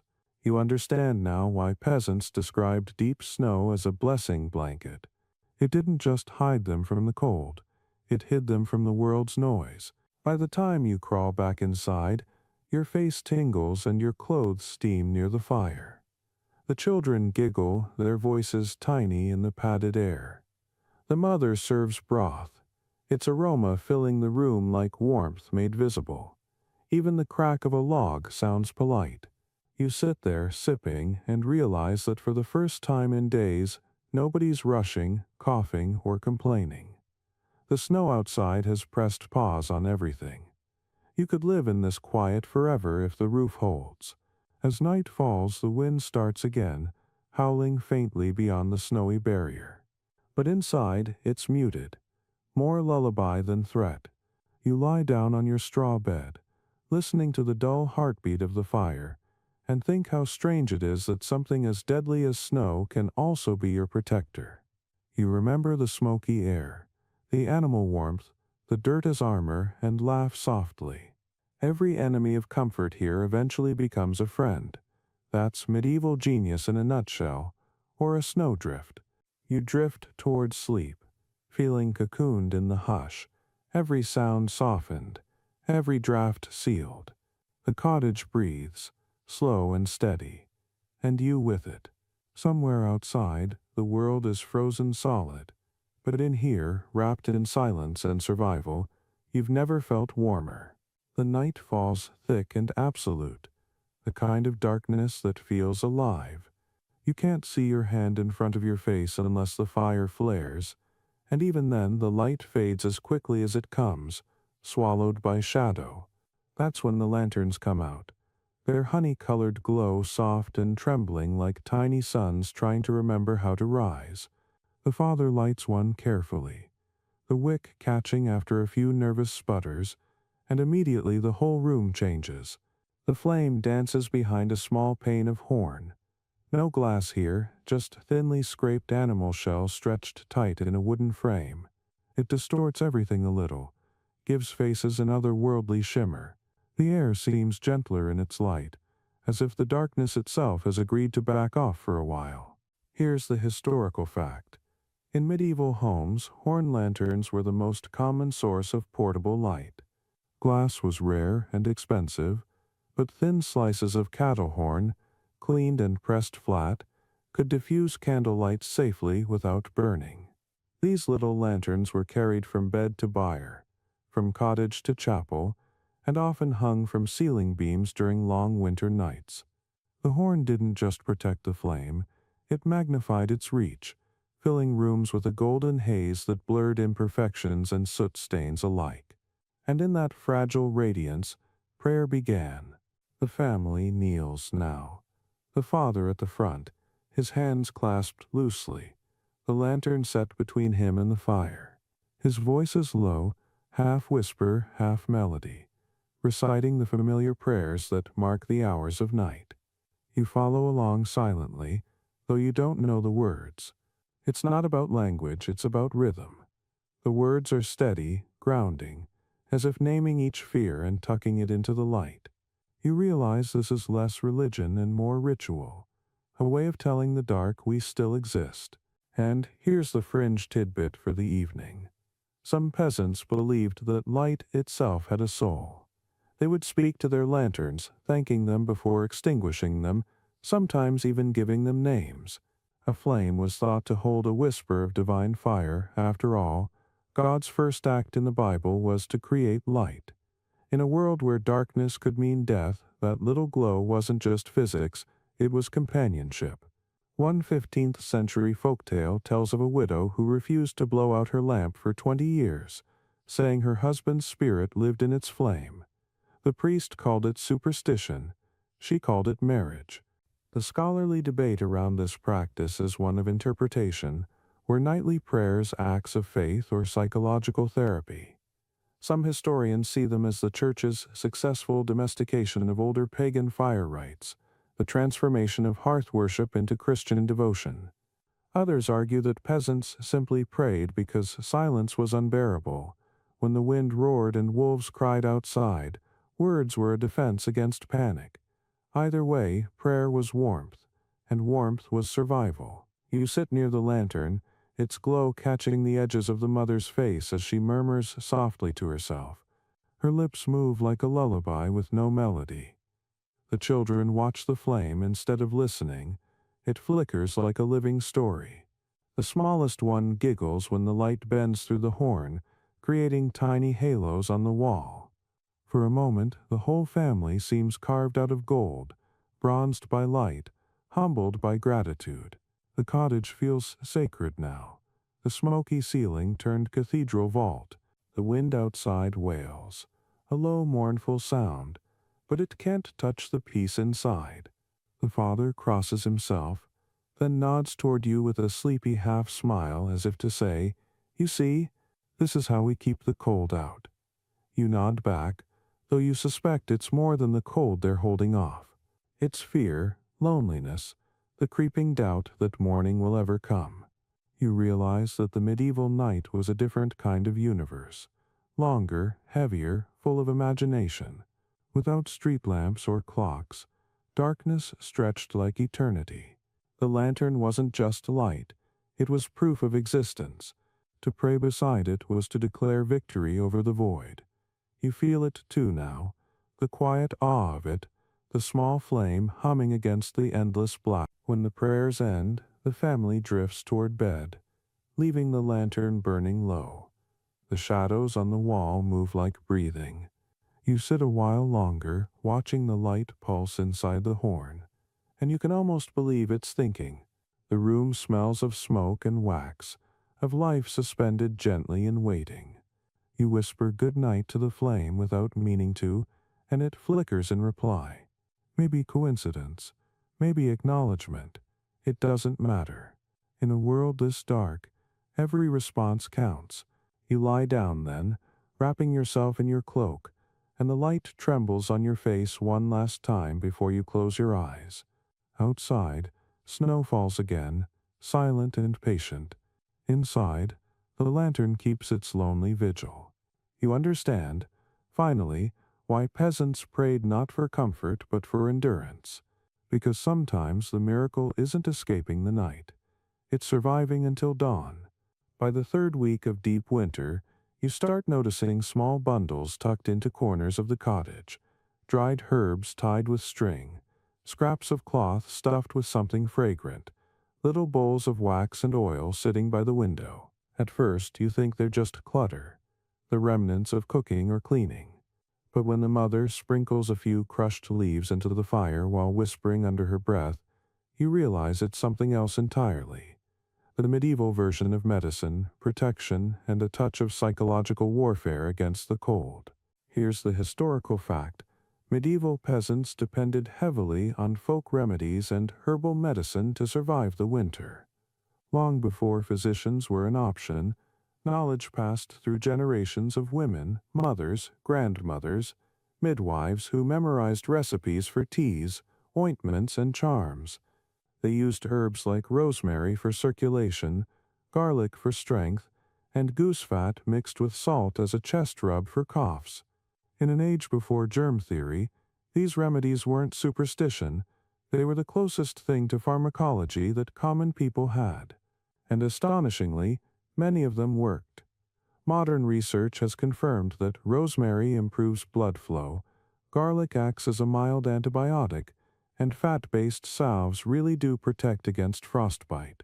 So when the mother of the house smears a greasy concoction across her husband's cracked knuckles, she's not being quaint, she's practicing science without the paperwork. But the fringe tidbit is where things get charming. Literally. Alongside the herbs came ritual. Some believed rubbing a mixture of goose fat and sage over the heart while chanting a small rhyme could seal in warmth. Others carried dried toad bones as lucky charms against frostbite, or hung sprigs of holly above the door to ward off chills carried by spirits. There's even a recorded charm from a 14th century English manuscript instructing the sufferer to hold a clove of garlic while reciting the names of 3 angels known only to God. An early cross between medicine and performance art. You can't help but admire the creativity. If nothing else, it gave people a sense of control in a world that mostly ignored their requests. Historians still wrestle with what to call these practices: superstition, proto-science, or emotional therapy. Some say the potions and charms offered no real help beyond placebo. Others argue that faith itself was part of the cure. The scholarly debate, still lively, asks, did medieval medicine heal the body or simply soothe the soul enough to let the body do the rest? Sitting here in the dim light, you suspect it did both. The human mind can turn a whisper into warmth if it believes hard enough. The mother shows you a few tricks. She grinds dried mint with a stone, mixes it with fat, and rubs it along the baby's chest. The smell fills the room, sharp, green, alive. The father ties a charm above the hearth, 3 feathers and a bit of twine twisted around a nail, meant to snare bad dreams before they reach the fire. The children play with the leftover herbs, pretending to brew their own spells, giggling when the baby sneezes dramatically as if cursed. The air feels lighter now, warmer, not because the fire's any bigger, but because belief itself seems to raise the temperature a little. You try your hand at the ritual, too. The mother hands you a small pouch filled with rosemary, sage, and a coin. For warmth and luck, she says, and to remind you spring always pays its debts. You slip it into your pocket, and even though you know it's mostly symbolism, you feel safer. That's the point. These people don't separate faith, medicine, and magic. They're threads of the same blanket. Outside, the wind moans against the door. Inside, the smell of herbs and smoke blends into something close to comfort. The family gathers for the nightly prayer, and afterward, the mother drops one last sprig of rosemary into the fire. It hisses, crackles, and releases a bright spark before vanishing. The cold hates clean air, she says simply. You smile. Science might call it superstition, but your lungs call it breathing easier. You stretch under your blanket, still holding the little herb pouch. The air feels different now, richer somehow. Maybe it's just the rosemary oil sticking to your fingertips, or maybe, in some quiet corner of the universe, a charm actually worked. Either way, you fall asleep thinking that in this frozen world, belief like fire is something you tend carefully, feed slowly, and never ever let die. The first sound you hear when you wake is the brittle crack of ice, sharp, echoing, and cruelly cheerful, as though the cold is laughing at your optimism. The water bucket by the door has frozen solid again, the surface smooth and glinting like a mirror no one asked for. You tap it with a stick and the sound rings out across the silent room, hollow and pure. Even the air feels frozen. When you exhale, the mist lingers like it's thinking about staying. The family's already up, moving slowly but deliberately, each person performing the same morning ritual they've done 100 times this winter: check the fire, break the ice, and pretend the cold hasn't won yet. Here's your historical fact for today. Water freezing indoors was a normal part of medieval winter life. Even in occupied homes, temperatures near walls or windows often dropped below zero. Chronicles from northern Europe mention peasants keeping buckets near the fire so they wouldn't turn to ice before dawn, and still they sometimes did. Frost formed on utensils, bedding, and even eyebrows. It wasn't until the 18th century that insulation improved enough to make indoor ice a rarity. In the Middle Ages, it was simply Tuesday. Now for the fringe tidbit. Peasants sometimes used frozen water as a tool. Ice blocks were hacked out of wells or streams and used like medieval refrigerators, preserving meat or milk through early spring. Children supposedly gnawed on shards of ice flavored with honey when sugar was rare. A rustic version of a popsicle. There's even one account of a monk who took ice baths to purify the soul, which sounds noble until you realize he also caught pneumonia. Moral of the story: divine inspiration doesn't always come with good circulation. The scholarly debate connected to this era is a curious one. Did medieval people experience time differently in winter? Some historians think so. Without clocks or sunlight to guide them, peasants measured life by fire cycles, hunger, and thaw. Frozen days blurred together. Nights lasted forever. Work paused, stories lengthened, and minds slowed to the pace of survival. Time, like water, could freeze. Waiting, patient, cruel. You can feel that now as you sit watching your breath fade and return in the same rhythm, hour after hour, each minute indistinguishable from the next. The father strikes the ice in the bucket with a metal rod until it cracks. The sound is almost triumphant. He drops the broken chunks into a pot near the fire, and they hiss like angry ghosts. Steam rises, proof that the world can still change state, that heat hasn't given up. The mother wraps her shawl tighter and places a few frozen rags near the flames to thaw. The children draw patterns in frost on the table, pretending the ice is silver paint. You notice how calm they are, how practiced. This isn't despair, it's choreography.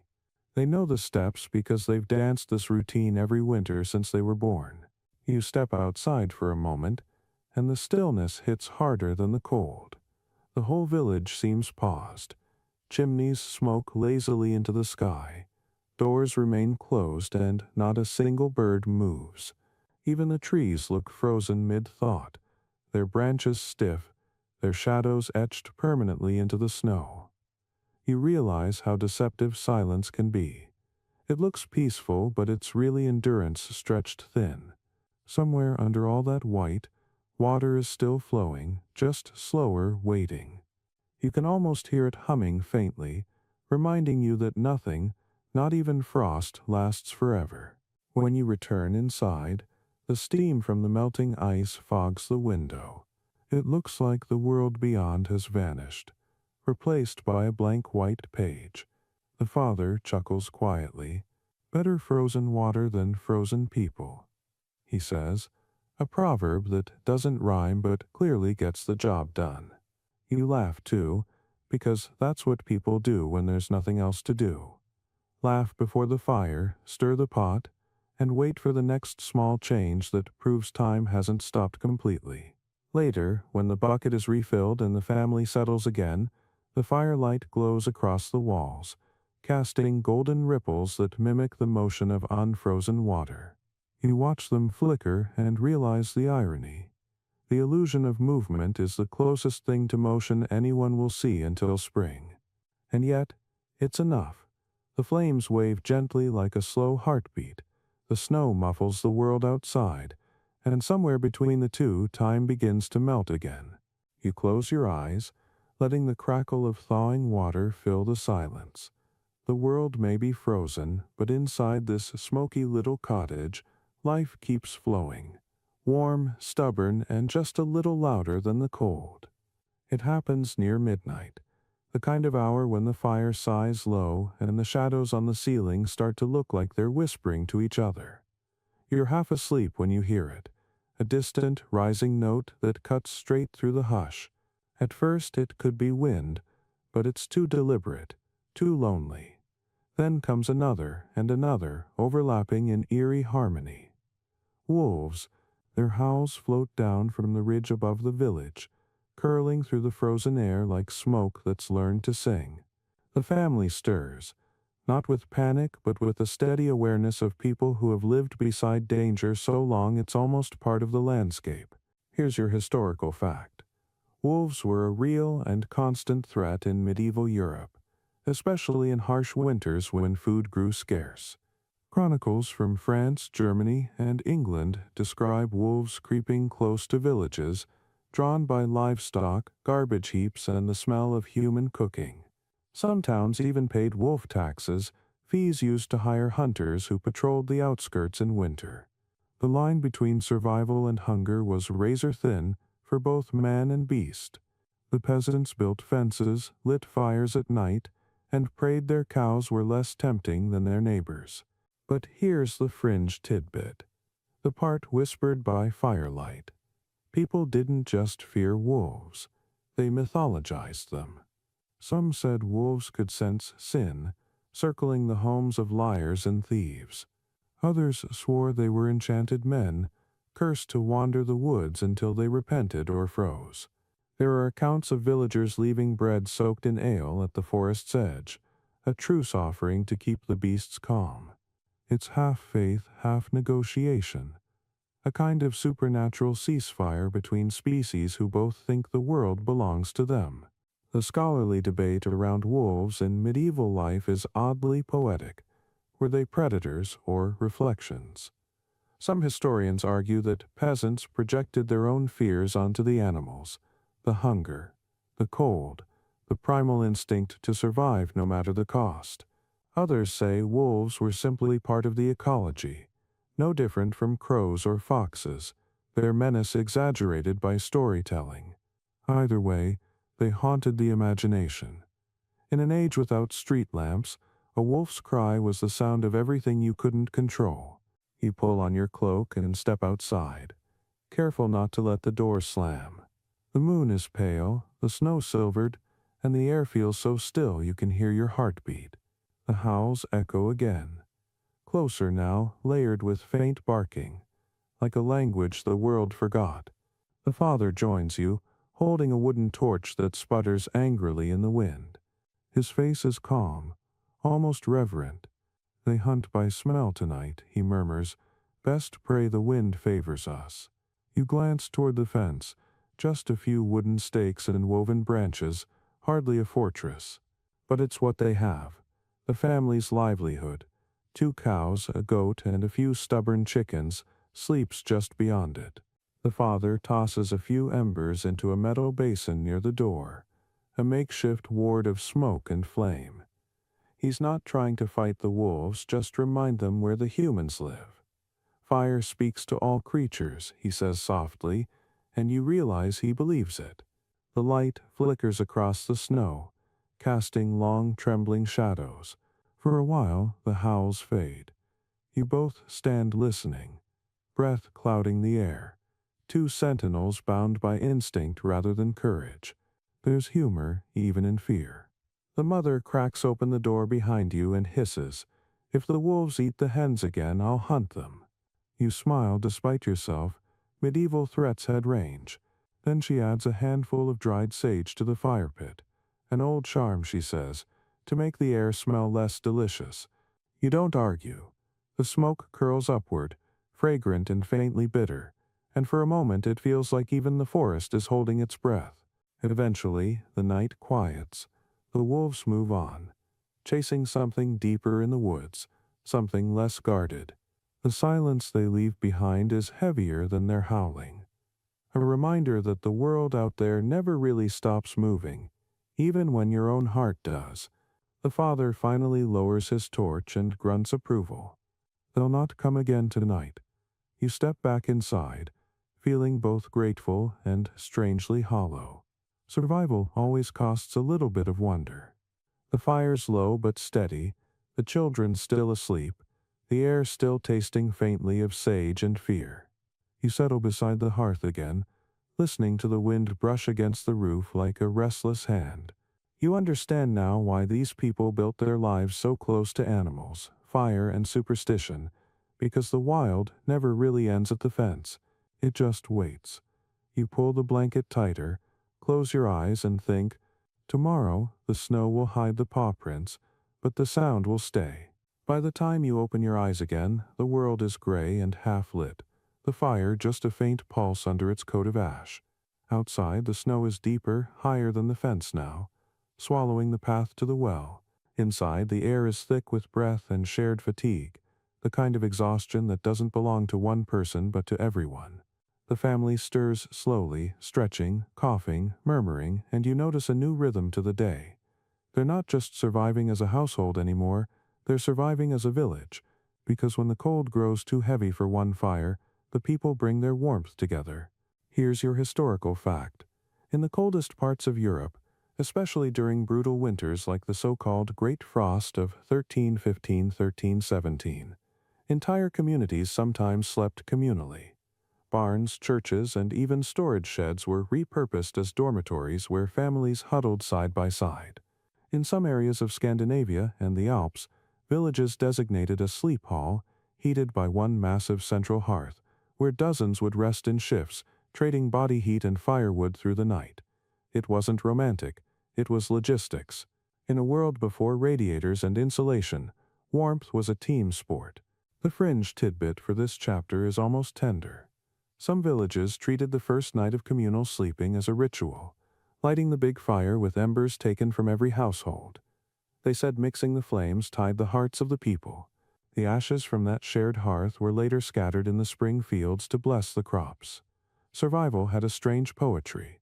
It wasn't just about keeping alive, but about staying connected, as though warmth only truly worked when shared. And yes, scholars still debate the social implications. Some anthropologists argue that communal sleep blurred social lines. Peasants, widows, orphans, and even travelers found equal space on the same straw floor, creating rare moments of classless humanity. Others think it reinforced hierarchy even in the dark. Wealthier families claimed the warmest spots nearest the fire, leaving the poorest by the doors. So the scholarly debate lives on. Was warmth the great equalizer or just another reflection of status? You see it play out tonight in miniature. The family gathers what blankets they have and heads to the great barn at the edge of the village. When you step inside, you feel the heat before you see it. A massive fire burns in a stone pit at the center, surrounded by sleeping figures, neighbors, cousins, friends. The air hums with quiet chatter, low laughter, the occasional snore. The smell is pure humanity. Smoke, wool, hay, and hope. There's no privacy here, no elegance, but there's comfort in the sheer density of life. You find a spot near the fire and lie down beside the family. The straw is rough, but it radiates warmth from below, baked by hours of shared presence. A boy nearby tells a story, something about a frost giant turned to stone when a rooster crowed. The listeners laugh softly, then someone else starts humming a lullaby. The song isn't beautiful in the usual sense, but it's thick with memory. You can feel it through the straw, a vibration that passes from one person to the next. The barn creaks, the fire pops, and somewhere a goat bleats sleepily, as if complaining about all this togetherness. You grin into your blanket. Then something extraordinary happens. Not dramatic, but deeply human. As people settle and silence returns, you realize that the rhythm of their breathing has synchronized. Dozens of lungs moving in unison, exhaling clouds of warmth that rise and swirl together in the smoky air. It's a living organism. This room, a single body made of many. You can almost measure the temperature rising. The frost on the inside beams begins to melt, tiny droplets sliding down and falling softly like indoor rain. No one seems to notice. Maybe they're used to it. Maybe it's the sound of survival. You stare into the fire for a while longer. Its light touches every sleeping face, from the old woman with a rosary wound around her hand, to the boy who still clutches a stick he pretends is a sword. You realize that this scene of soot and straw and intertwined warmth isn't just about enduring the cold. It's the blueprint for community itself. In the dark, everyone's equal. Heat doesn't care about titles. When you finally drift towards sleep, the fire's glow throbs behind your eyelids, and the steady breathing of the others carries you along like a tide. Outside, wolves and frost wait patiently for dawn. But inside the barn, the cold has lost its audience. By morning, the fire in the communal barn is little more than a memory, a mound of gray ash dotted with a few stubborn embers. The air still holds a trace of warmth, but it's fading fast, replaced by that crisp metallic chill that nips at your ears like an impatient creditor. You pull on your cloak, step outside, and immediately understand the problem that has plagued every winter since time began. The wood is gone. Not just from the pile outside the cottage, gone from the forest itself, stripped bare by a dozen families desperate to stay alive. The snow crunches beneath your boots, the trees stand like skeletons, and you realize you're about to learn the true art of medieval creativity, how to make heat without trees. Here's your historical fact. In most medieval villages, especially after long winters or famines, firewood became so scarce that people turned to alternative fuels. Peat, dried dung, straw, and even old thatch pulled from their roofs. Peat, cut from marshy ground and dried into bricks, burned slow and steady, though it filled homes with a smell somewhere between earth and regret. Animal dung, on the other hand, was plentiful, renewable, and surprisingly effective once dried. Archaeological digs from England to Poland have uncovered hearths lined with compacted dung ash, a quiet testimony to how nothing went to waste. When the forests failed, the fields provided. And here's your fringe tidbit. Some peasants mixed dung with ground straw and ash to form winter cakes, fuel discs shaped by hand and left to dry near the fire. Children often helped, pressing patterns into the surface. Stars, crosses, flowers, because even filth deserved decoration when it kept you alive. A 14th century traveler once wrote that English peasants burned cow bread, a term that was somehow both accurate and charmingly misleading. It's proof that humor, like smoke, could find its way through any crack. The scholarly debate for this chapter smolders around dignity. Did resourceful fuel use represent resilience or humiliation? Some historians argue that peasants burning dung were victims of exploitation, forced to destroy their own environment to survive. Others see genius in it, a sustainable adaptation centuries before anyone coined the phrase. After all, it takes courage to look at a steaming pile of manure and think that's potential. Back in the village, the father is already kneeling near the barn wall, breaking apart dried clumps of something brown and fibrous. You don't need to ask what it is. The mother brings a basket of straw. The children add handfuls of dead grass, and together they shape neat bricks that steam faintly in the cold. The process is messy, but there's laughter, mostly because the youngest keeps insisting her bricks look like cakes for the saints. You can't argue with that logic. Every culture eventually invents comfort food. By midday, the new fuel is stacked near the fire pit, and the father tosses one into the hearth. It smolders, then catches, releasing a smoke that's thick, dark, and oddly comforting. The smell isn't pleasant, but it's honest. The air fills with a dense warmth that wraps around you like a blanket you'd rather not describe to guests. And yet, miracle of miracles, it works. The room grows cozy, the frost retreats, and the baby stops fussing. Necessity, you realize, is not just the mother of invention, it's the midwife of resilience. You watch as the mother tends the new fire, stirring the embers with practiced calm. Her hands move like a ritual, her face lit by orange glow. There's pride there, faint but unmistakable. This isn't desperation, it's mastery. The children clap when the first pot begins to bubble again, as though they've witnessed magic. And in a way, they have. They've turned waste into warmth, the useless into essential. Outside, the cold still reigns, but inside, the air hums with quiet triumph. The father wipes his hands on his tunic, leaving dark streaks that match the soot on his face. Good dung burns slow, he says with the authority of a man who's learned everything worth knowing the hard way. You nod solemnly, because in this world, wisdom isn't measured in books, it's measured in the temperature of your toes. As the night falls again, you sit by the fire, the smell of peat and smoke thick in your hair, and think about how civilizations are built, not with grand inventions but with small, stubborn adjustments. A different fuel, a different trick, another way to keep the darkness at bay. The fire flickers, soft and steady, and for a moment you feel the echo of every peasant who ever sat by such a flame, proud of what they'd managed to make burn. You close your eyes, half asleep, half suffocating from the smoke, and think with a wry smile. Warmth is warmth, no matter where it comes from. You wake to screaming. Not the kind of fear that cracks the air like glass, but the low guttural cry of pain that has nowhere left to go. The father is sitting by the fire, both hands gripping his boot, his face twisted in grim determination. The mother kneels beside him, holding a bowl of steaming water, and the smell of boiled herbs and wet leather fills the room. He curses under his breath, a prayer and a defiance in the same sentence. When he finally pulls the boot off, you see it. His toes are white, waxy, and still. Frostbite, the cold's slow revenge. Here's your historical fact. Frostbite was a common and often deadly companion of medieval winters. Without insulated footwear or proper medical understanding, peasants routinely lost fingers, toes, and sometimes entire limbs to the cold.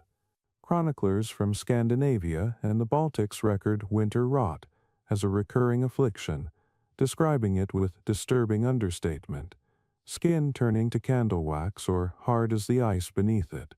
A man could go to sleep warm and wake to find his flesh had betrayed him overnight. It wasn't always fatal, but infection was a coin toss, and peasants had no antibiotics, only prayers, hot wine, and stubbornness. Now for the fringe tidbit. In some regions, frostbite wasn't seen as mere bad luck, but as divine punishment for arrogance. There's a 14th century sermon from Bavaria where the priest warned his congregation that those who mock the cold shall sleep in the devil's snow. Villagers took it literally. Boasting about endurance was taboo. It wasn't uncommon for neighbors to whisper that a man who bragged about never needing extra blankets was marked by frost. You can't help but think of the father last night, refusing an extra layer because a real man doesn't need it. Pride, it seems, is as flammable as peat. The scholarly debate for this section burns slow but deep. Was medieval stoicism a virtue or a survival hazard? Some argue that cultural ideals of toughness, especially among men, helped communities endure hardship by normalizing pain. Others point out that pride killed as many peasants as famine did. When honor means pretending not to shiver, humility can be a form of medicine. Watching the father grimace as the mother rubs his foot with goose fat, you suspect the latter. Survival has no room for vanity. The scene feels both intimate and universal. The children hover nearby, wide-eyed, learning silently what pain looks like and how tenderness answers it. The mother works steadily, dipping rags into warm water, massaging life back into the pale skin. She hums under her breath, not a song, but something older, more instinctive. The sound of care made audible. Steam curls around her face, catching the firelight. She doesn't look frightened, she looks determined, almost angry. The cold thinks it's clever, she mutters, but I've seen clever die before. You feel a shiver, not from chill, but from respect. There's a dark humor in it, too, because even suffering doesn't escape sarcasm. The eldest boy, trying to lighten the mood, says, "At least father can't kick us for a week." The mother smacks him lightly with a wet rag, but she's smiling. The father chuckles through his teeth, the sound somewhere between a growl and a groan. In that laugh, something shifts. The fear loosens. Pain can't stand laughter. It melts under it, like snow in spring. When the treatment's done, the mother wraps the foot in strips of cloth and tucks him near the hearth. He protests, of course, claims he'll chop wood tomorrow. She ignores him completely. The way only someone who's won every argument for 20 winters can, the family resumes their rhythm, cooking, mending, tending animals, but now the fire feels different. It's not just warmth, it's vigilance, a reminder that comfort never comes free. Outside, the wind is cruel again, rattling the shutters like it's demanding attention. You stare into the flames and realize how thin the margin really is between survival and surrender. One night, too proud, one layer too few, one bad decision, and the cold claims another story. You think of all the unnamed peasants lost to frost, their lives unrecorded but their lessons burned into every cautious heart that came after. Later, when the father finally dozes off, his foot bandaged and steaming gently by the hearth, you step outside for air. The snow glows blue under the moon, quiet and merciless. Somewhere in the distance, wolves call again, their voices threading through the trees like a reminder. Nature doesn't care how brave you are. You pull your cloak tighter and whisper a small modern truth. The villagers would still understand. Warm beats proud every time. The storm breaks a few nights later, not with thunder but with that strange hush that always follows when the snow finally stops falling. The air outside is impossibly still, heavy with the scent of damp wood and quiet relief. The world feels scrubbed clean, and for the first time in weeks the sky opens clear, brittle, diamond-studded. The family moves more slowly than usual.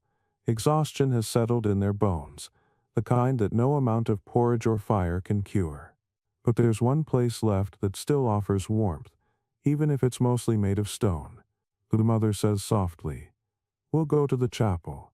You follow her gaze toward the hill, where the church's small bell tower stands crooked against the pale sky, half buried in frost. It's not so much a building as a promise, one last refuge of heat for the soul, when the body begins to forget what warmth feels like. Here's your historical fact. For medieval villagers, the chapel was often the only stone structure in miles, and though it wasn't heated, it still provided shelter from the elements. People gathered there in winter, not just for worship, but for rest. Its thick walls trapped the day's warmth, and the constant presence of candles and bodies raised the temperature just enough to matter. In many parishes, the church became a kind of communal sanctuary during harsh winters. Parish records from 13th century England mention cold watches held at night, vigils where villagers huddled together to pray for the thaw, though many quietly admitted they were really there for the candle heat. The fringe tidbit here is one of those marvelous contradictions that makes history human. Monks and priests complained bitterly about peasants abusing holy spaces to nap in, yet they often joined them. One manuscript from Burgundy describes a priest who scolded villagers for sleeping in pews during prayer, only to be found snoring under the altar cloth later that same night. Faith might divide people on paper, but Frost doesn't care about theology. In the dark months, everyone prayed to the same God of warmth. Scholars still argue over how spiritual these gatherings really were. Was the winter church a beacon of faith or just another survival tactic? Some historians see devotion as genuine, a communal attempt to find meaning in hardship. Others think peasants simply turned religion into another practical tool, a way to justify lingering near the candles without being accused of idleness. You sit in the pew now, wrapped in your cloak, and realize both are true. Belief and survival are the same language, just spoken at different volumes. The family kneels near the front, where melted wax pools around a dozen half-burned tapers. The scent of smoke and tallow mixes with damp stone and pine boughs laid along the floor. A few other villagers murmur prayers nearby, old women clutching rosaries, a shepherd muttering over his cracked hands, a child tracing the sign of the cross in frost. The light flickers over the walls, painting gold halos that tremble like breath. The father's bandaged foot rests on a folded cloak. The mother's eyes are closed, lips moving soundlessly. You can't tell if she's praying for mercy or patience. It's quiet, but not empty. The echoes make every small sound sacred. The scrape of boots, the creak of benches, the faint crack of ice melting from the eaves. You tilt your head and catch the faint hum of voices layered with something deeper, the kind of resonance that only comes from stone soaked in centuries of prayer. The chapel breathes. It remembers. A small joke passes among the villagers. The Lord keeps us warm because he doesn't want the smell of frozen peasants. The laughter is soft, respectful, but real. Even here, humor sneaks in like a stowaway, keeping faith company. It's strange how laughter and prayer fit so easily together in a place like this. They're both forms of surrender, both ways of saying we can't control this but we'll face it anyway. When the final candle gutters, the priest murmurs a blessing. May your homes burn bright and your hearts not freeze, and the people slowly rise to leave. Outside, the snow reflects the faint starlight, a silver road back toward the village. As you walk, the sound of footsteps crunching in unison echoes like another hymn. Back inside the cottage, the air feels warmer somehow, as though the prayer carried heat with it. The fire is still alive, the embers glowing red, steady as a heartbeat. You sit close and feel the blood return to your fingers. You think of that chapel, the flicker of candles, the faces lined with both faith and fatigue, and realize that warmth in this world has as many forms as belief. Some nights it comes from a hearth, other nights from the echo of whispered prayers in an empty stone room. By the next morning, the sky is gray again, and the air tastes faintly of wood smoke and thawing snow. One of those deceptive days when the cold hides waiting to bite you later. The family moves slowly, worn from prayer and sleepless nights, but there's something lighter in the room now. The mother hums while she mends a torn sleeve. The father teases the children about eating half the week's oats, and the cottage feels if not warm, then alive again. You've learned by now that fire isn't the only way to chase away frost. Sometimes warmth comes from conversation, from shared laughter, from the art form that medieval peasants practiced better than any guildcraft in Europe, gossip. Here's your historical fact. Gossip was a cornerstone of medieval community life. In small villages where news traveled slower than frostbite, talk was both entertainment and survival. It carried warnings about bad harvests, rumors of wolves, updates on illnesses, and stories of neighbors' questionable choices. Chronicles from 14th century England even record alehouse councils, informal gatherings where villagers shared drink, stories, and speculation about who'd borrowed whose tools, or whose sheep had wandered a little too conveniently into another's pasture. Church authorities hated gossip, branding it a sin of the tongue, but everyone did it. Talking was the medieval version of social heating. It kept the mind warm while the body froze. Now for the fringe tidbit. During long winters, some villages treated gossip almost like a game. People gathered around the fire in the evenings for what was called spinning nights, when women would spin wool while men repaired tools and everyone traded tales. To keep things lively, they'd slip in riddles, songs, and outlandish lies, what one chronicler called the weavings of tongues.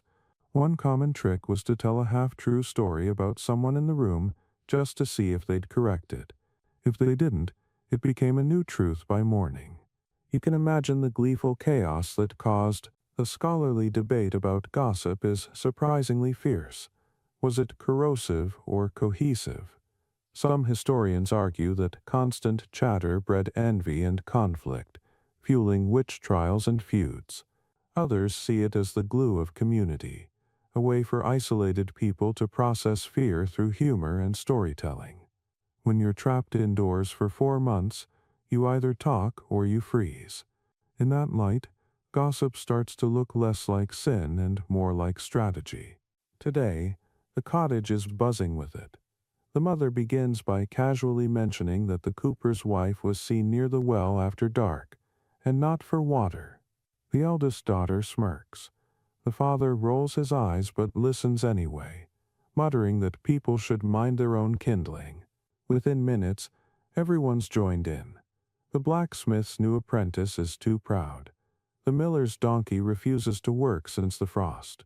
Someone swears the priest snores during vespers. Each story is met with laughter, mock outrage, or knowing nods. The children add their own inventions.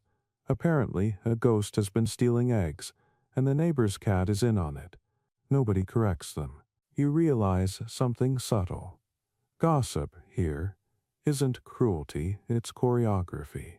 Every quip, every exaggeration keeps conversation alive, weaving warmth through words. The laughter fills the smoky air like invisible firelight. Even the baby coos when everyone bursts out laughing, as if sensing that joy itself has a temperature. Then between the jokes come softer stories. The mother tells of an old woman from her childhood who survived a winter so long the sun forgot her name. The father admits he once tried to court her with a frozen flower he'd kept hidden in the hay, a gesture so absurd it earns another round of laughter. The room glows with it. For a few minutes you forget the cracked hands, the frost-bitten foot, the endless ache of survival. Words alone seem to push the cold back into its corner. Outside, wind claws at the door. But inside, voices rise and fall like flames, each story feeding the next. You can see now why the church called gossip dangerous. It gave people power. It turned ordinary lives into legends, small pains into shared jokes, fear into warmth. In a world where the powerful wrote history, the peasants made their own, in the form of spoken stories that melted as quickly as snow, but returned again every night. When the talking finally slows, the fire has burned low, but the room still feels warm. The father yawns, the mother sighs, the children drift towards sleep, and for the first time the silence that follows doesn't feel cold. It feels full, like the pause after a good song. You think of it then. Gossip, at its heart is proof of life. You talk only because you're still here to talk.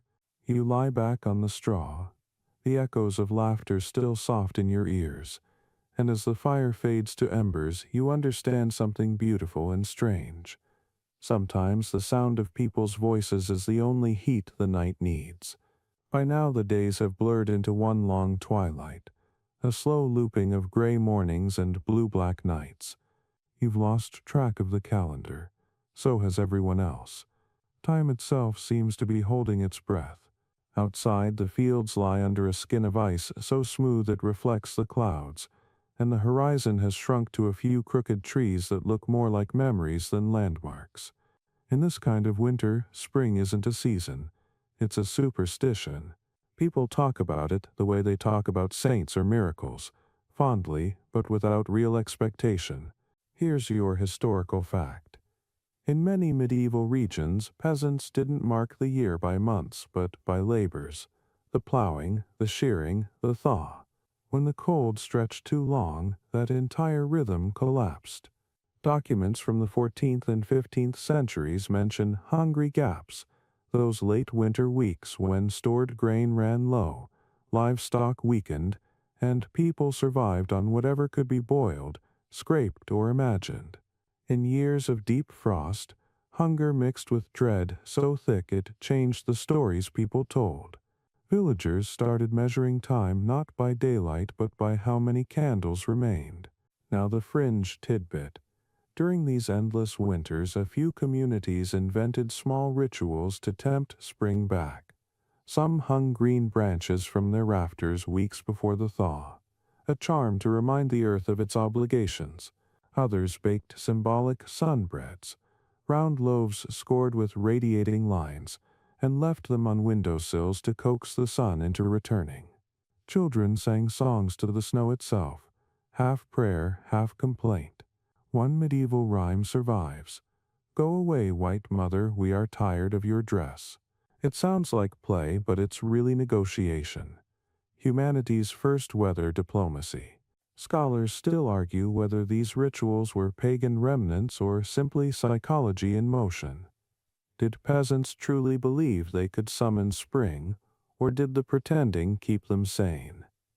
Either way, it worked. You see it now in the family around you. Every gesture of hope, no matter how small, is a rebellion. The mother plants a few dried beans in a pot of ash, just to remind the soil we haven't forgotten it. The father checks the roof for leaks even though the snow hasn't melted.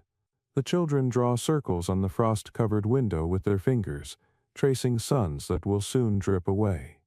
It's not denial, it's rehearsal. The cold hasn't given up, though. Each morning, the frost reclaims whatever progress the fire made overnight. You can hear it in the timbers, little cracks like sighs of exhaustion. The animals have stopped stirring before dawn. Even they seem unconvinced of the future. Yet, somehow, the family's humor survives. The father jokes that when spring does come, he'll plant nothing out of spite. The mother says she'll slap the son for taking so long. The laughter that follows is tired but real, and you realize that hope here isn't bright. It's stubborn, like a candle that refuses to go out even as the wax runs low. One afternoon, the sky surprises you. For the first time in weeks, the clouds split, and a shaft of gold spills across the snow. Everyone stops moving. Even the chickens freeze mid-step. The light isn't warm. It's thin and cautious, but it's real. The youngest child squeals and points, shouting, "It's back." The mother opens the door wide, letting the cold rush in, but no one cares.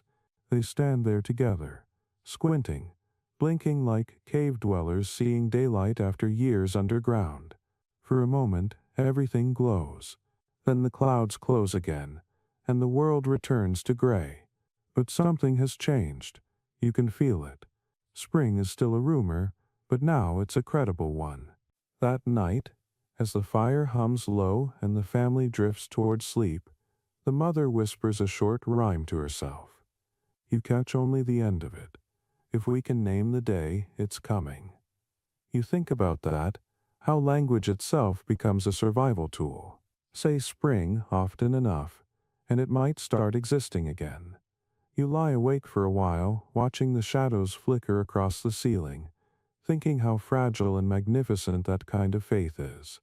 The cold owns everything except the imagination, and that apparently is enough. You fall asleep smiling, the taste of smoke and hope thick in the air.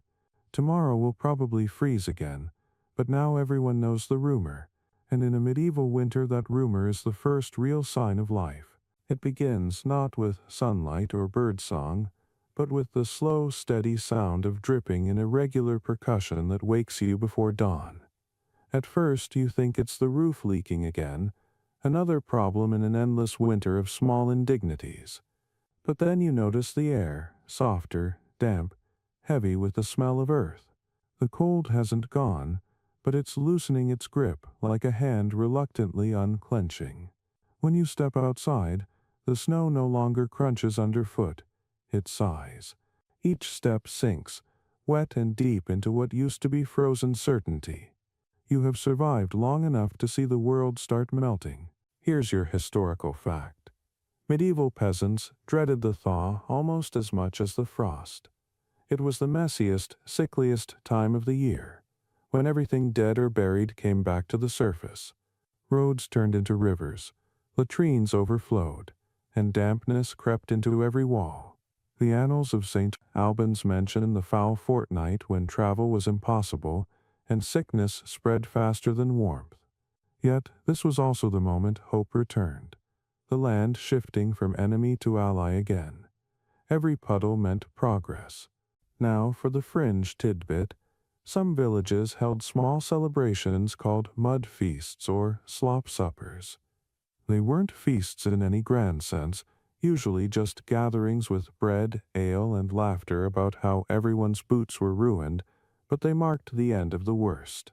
In one 15th century record from Flanders, villagers paraded through the streets, dragging shovels and pails, shouting mock curses at the snow for overstaying its welcome.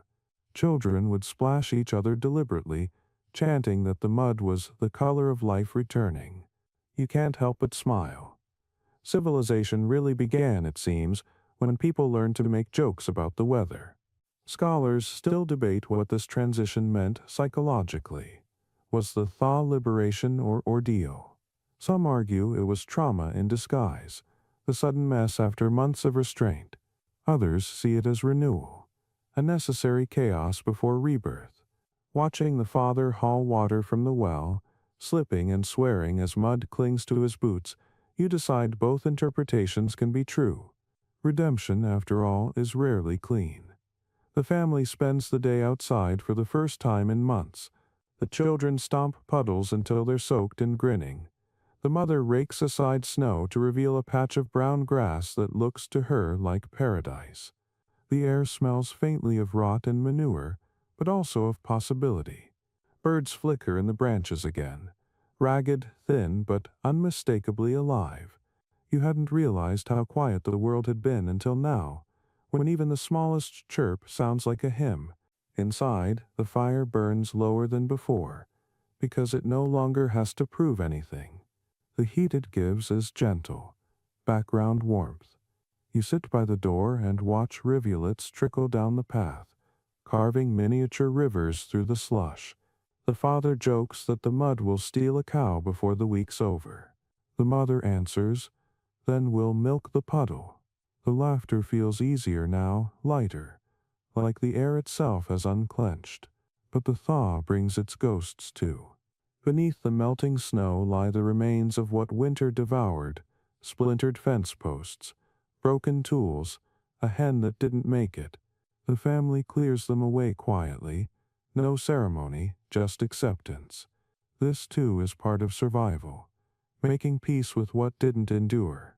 You help drag fallen branches to the fire, and as the smoke rises, you can almost hear the land exhaling with you. By evening, the mud has claimed everything. The children's feet are caked, the doorway slick, the floor mottled with prints, and yet no one complains. The mother looks at the dripping eaves, the soft earth, the faint green hint on the horizon, and says simply, It's ugly, but it's over. You realize she's right. Beauty doesn't return with spring. It grows out of the wreckage winter leaves behind. That night, you lie down and listen to the rhythmic dripping from the roof, the lullaby of water finding its way home. Each drop is a heartbeat, each puddle a promise. The thaw may be filthy, inconvenient, and slow, but it's life resuming its argument with death, and winning by inches. It happens almost without warning. One morning you wake and the air inside the cottage no longer stings. The breath you exhale doesn't linger in the air, it disappears, absorbed by something softer. The snow at the threshold has sunk into mud, and the light streaming through the cracks is gold instead of gray.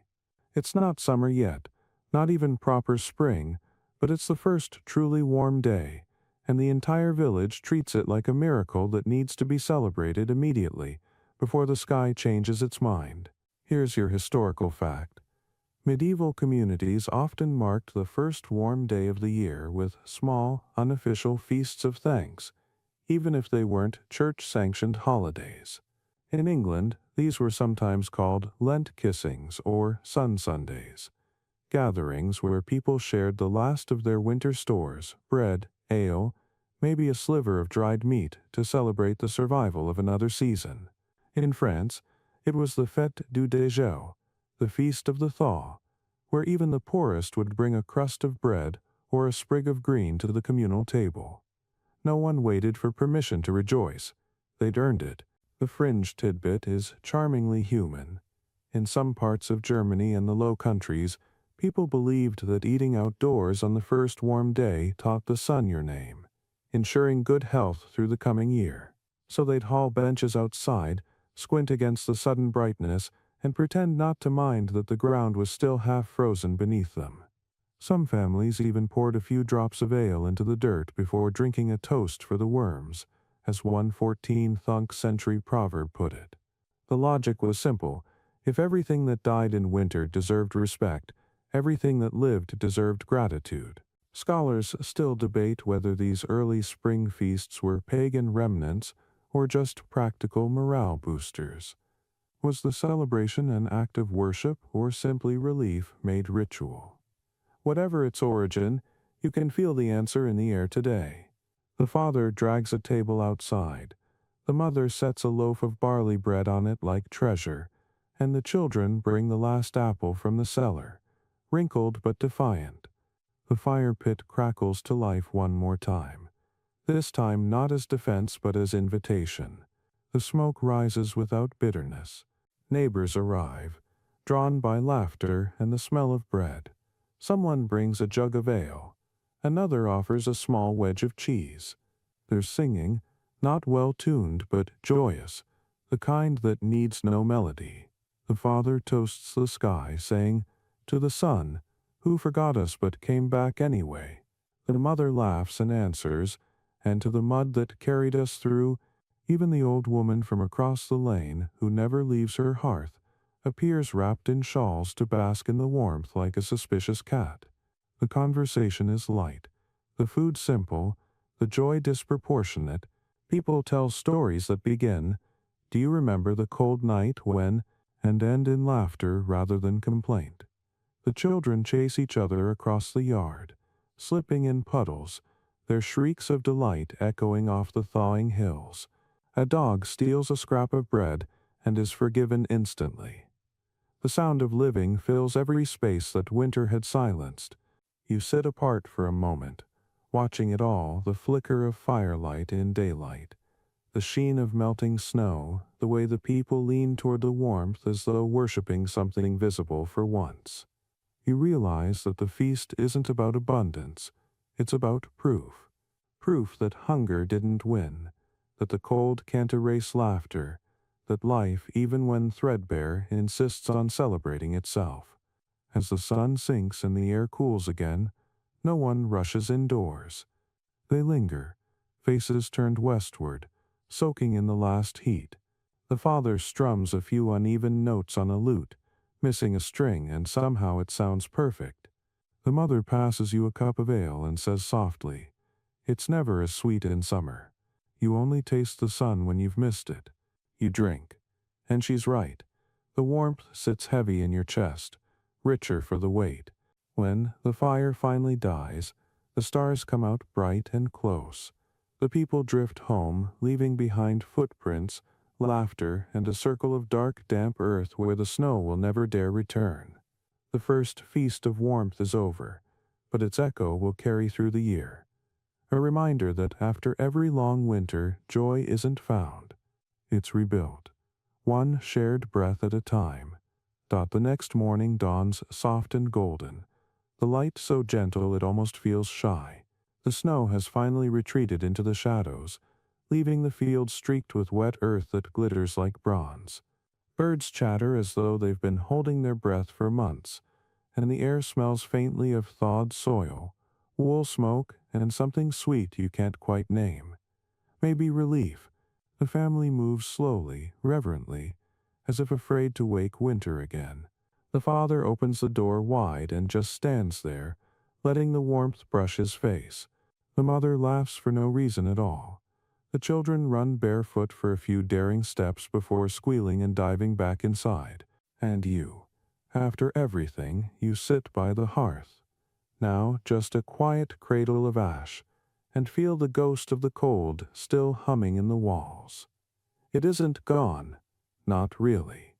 You know it will return, as it always does, patient and uninvited, but it feels different now, smaller somehow, its power dimmed by memory.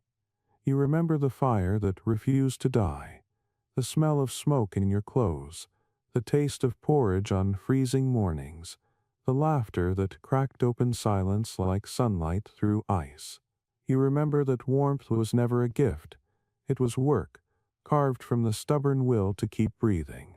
The family settles around you in the hush of evening. The fields outside glimmer with puddles that mirror the last light, and the air hums with the slow promise of growing things. The mother hums a tune from midwinter, something that once sounded like a prayer but now feels like gratitude. You close your eyes and realize that the cold, for all its cruelty, has left something precious behind. Perspective. You'll forget the hunger, maybe, but not the sound of voices in the dark, not the way a handful of warmth can feel like salvation. The fire sighs one last ember, orange fading to gold, gold fading to gray. The house is quiet, safe, full. You exhale slowly, the kind of breath that means you've earned the right to rest. The wind outside has softened. It brushes the door instead of battering it, and as you drift toward sleep, every sound becomes gentle. The rustle of straw, the whisper of water under thawed ground, the heartbeat of life returning. End of script.